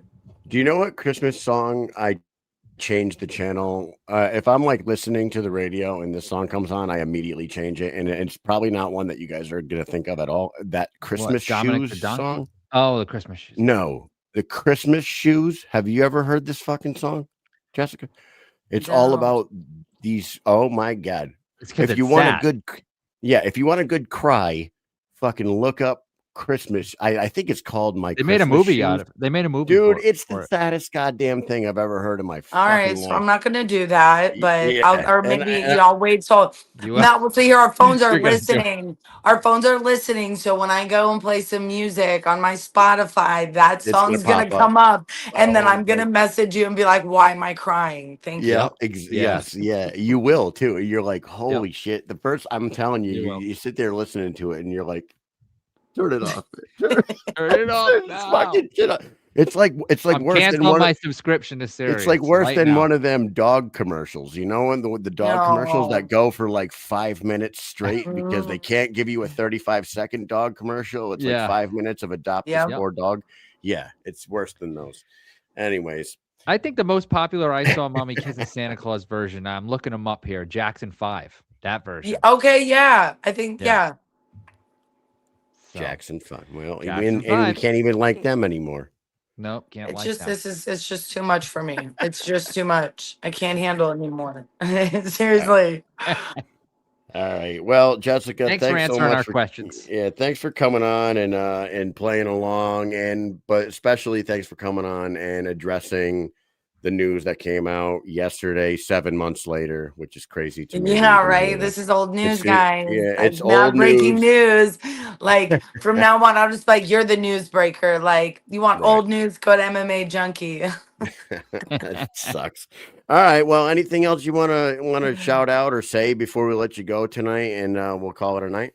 No, thank you guys as always. Thank you for all the support. Obviously, I'm working on a lot of fun side projects outside of even fighting that I will be announcing. I'm still a life insurance agent, so if you need any recommendations on life insurance or financial services, I'm your girl. Yeah, outside of that, I'm just loving life, staying healthy, and we'll see what's next.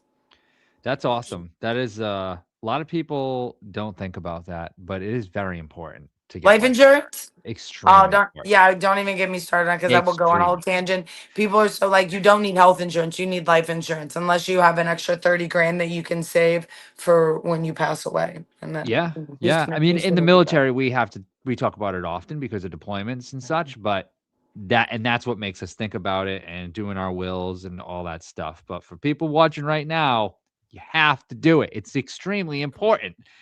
Don't blow it off. Do not blow it off. You have no idea what the future holds. You have How you no can pay idea. off your house, how you can pay off that debt.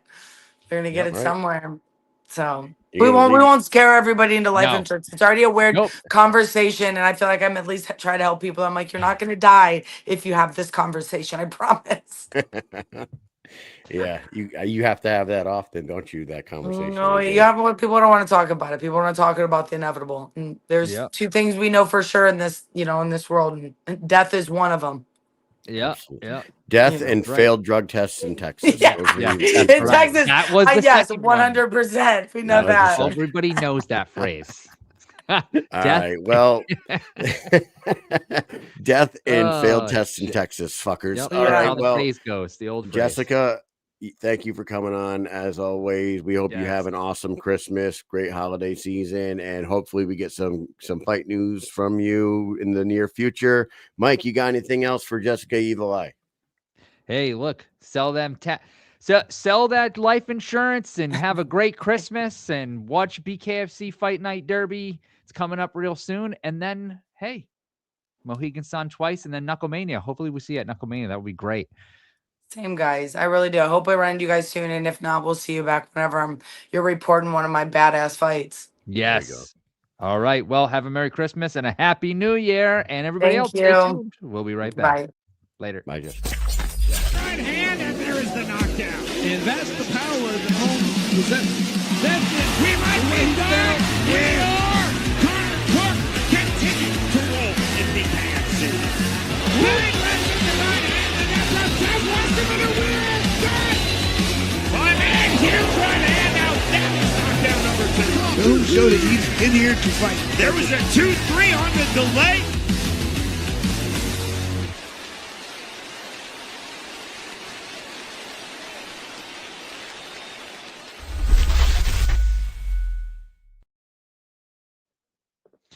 Yeah, buddy. Yes, sir. Yes, sir. Yes, sir. Listen, I can completely appreciate Jessica coming on here and explaining us. Look at that, beautiful. We should have put that on during the questions. That's what we should have used it for. Shit, we should. Damn it. You know what? And like, man, Next time. it blows my mind that these athletic commissions give a shit about smoking weed. It just fucking blows my mind. Like, what does that have to do with After it? all the Nick Diaz shit that happened like fucking a decade ago or whatever the It's frig, crazy. we're still doing this shit? What do you guys got, a fast case of the slows? What the hell is going on with these commissions, dude? We got to really talk to these people. You know what? It's like it's so weird to me. Do you feel it's so antiquated. It's like there's no progression. People make no progress in the world in life unless somebody complains about it. Everyone just keeps going on and on. It's like it's not 1960, you friggin' goofs. What is wrong with these people? It's so odd to me. What do they Yeah. do in the off season? What I mean by not off season, but like in between fights, what are they doing? They just waiting for the next fight. And they're like, all the rules in the rule book stay the same forever until someone complains enough, and that's like takes like 20 years to happen. Like, it doesn't make sense to me because No. it just doesn't make sense to anybody. I don't know why this happens. When we go to the different states, right, and you talk to athletic commissions, I mean, I get a weird vibe from some of these people, right? And probably most of them, to be completely honest. And I don't understand it. I don't know if it's a bunch of people who were mostly goofballs in their life and now they have a little bit of power. I don't get it. I just do always get rubbed the wrong way by most of the athletic commission people that we meet, right? Right. Yeah. You They're feel odd. that way when you They meet them? act. They're They odd act. people. Yeah. They act Although, like you know they're what? so in To charge be of, honest with like, you, though, Mike, everything. Like, I just hate you it. know who was super nice to us? Yeah, the And most he's got popular guy. the one who has the reputation for being such a hard ass is Andy Foster, and he I was know. fucking cool as hell with us. And he was Yes, talking. He's like, "Hey, you guys want to come inside and for the official I weigh-ins and know. do any He's filming very in here?" transparent. We're like, "We can go in there." He's like, "Yeah, come on." He Like, was super transparent, super nice. Yes, right? I didn't get that vibe from him. I got the vibe from every other place that we go where these people act like Yeah, you're dealing with the vice president and the president of the United States are about to walk through the way they act. I'm like, I'm "You glad that take you it brought freaking back. easy, dude." Mike, I'm glad that you brought back a fast case of the slows. I haven't Yeah, heard that in a long time. fast case of the slows, man. Yeah. Put that on a shirt. We should have our own our clothing line. The Mike and Mish show should have their own clothing line Yeah. with all these fucking quotes on it, man, because that one's a good one.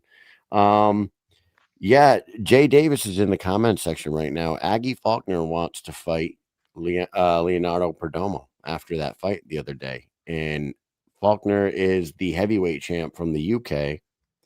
Let's I do it. wouldn't mind seeing that one. Like, to be honest with you, listen, no offense to Perdomo, 10-0 with 10 finishes now. It took him 3 rounds to do this one, but what I saw the other night, I feel like he is not ready for Ben Rothwell. As much as we all want to see Ben Rothwell and Perdomo, now I don't know how he survives in there with Big Ben. Because Big Ben is an absolute fucking monster Terminator in there. And just like I didn't see a guy in there that's gonna beat Big Ben for the world title. But if he goes in there and he can get a win over a guy like Aggie Faulkner who holds a belt in the UK, okay, then maybe he would win me over. But at that time, after that, and all props go to Corey, what you're talking about, Willis, because he did what nobody else can do. Made it out of the first round. He made it all the way to the third round. Made it to the third round. Yeah. He was very off balanced with his attack. He definitely looked like a wrestler, falling forward a lot. You know what I mean? A former MMA guy, wrestler that is just charging forward and losing balance in the process. And he didn't throw many punches. I wish Corey threw more punches. I don't even know what the strike count was in that fight the other day, but it didn't seem like he threw many punches at all, to be honest with you. I would have to go back and watch again, but it just seemed like he wasn't throwing many. And he in the few that he did throw, I think he did pop Perdomo on the side of the eye and got him bleeding. So that's something new too. So yeah, Jay, I like that. Aggie versus Roman. To answer the question too, I saw Slick Rick said, "Have we seen Big Ben pass the first?" Yes, and it was by the guy who's going to be fighting in the main event of We this have, yep. Connecticut card coming up in Mohegan. It was at BKFC 41, and it was Josh Copeland. And it was Josh Copeland. And to be honest with you, Slick Rick, go back and watch that, because not only did he go past the first round, he put, and we loved Cuddly Bear, but he put an absolute whooping on Josh Cuddly Bear Copeland that night for like what, for like 3 straight rounds. And Yes. he threw so many damn punches that landed on, he kept mixing it. He would hit him. He was like clinching him, and he'd hit him in the side like that. And then Copeland would adjust, and he'd start hitting him with uppercuts. Boom, boom, boom. Then he would adjust, and he'd switch to the hooks again. Bam, bam, bam. Up against the ropes. Copeland never went down. He took a fucking 100 punches to the goddamn head. And it wasn't until Copeland's corner threw the towel in that the fight ended, in between, I believe, the 3rd and 4th round. And we talked to Big Ben, and Ben was like, I was sitting in the corner like, thank God they threw that fucking towel, because I didn't know what else I needed to do to fucking beat that. He goes, that guy had the hardest head I've ever fucking felt in my entire life. Yeah, it was a great fight. And yeah, Ben went out of the first round, and he showed that he can just continue throwing punches for 3 fucking straight rounds. It was awesome.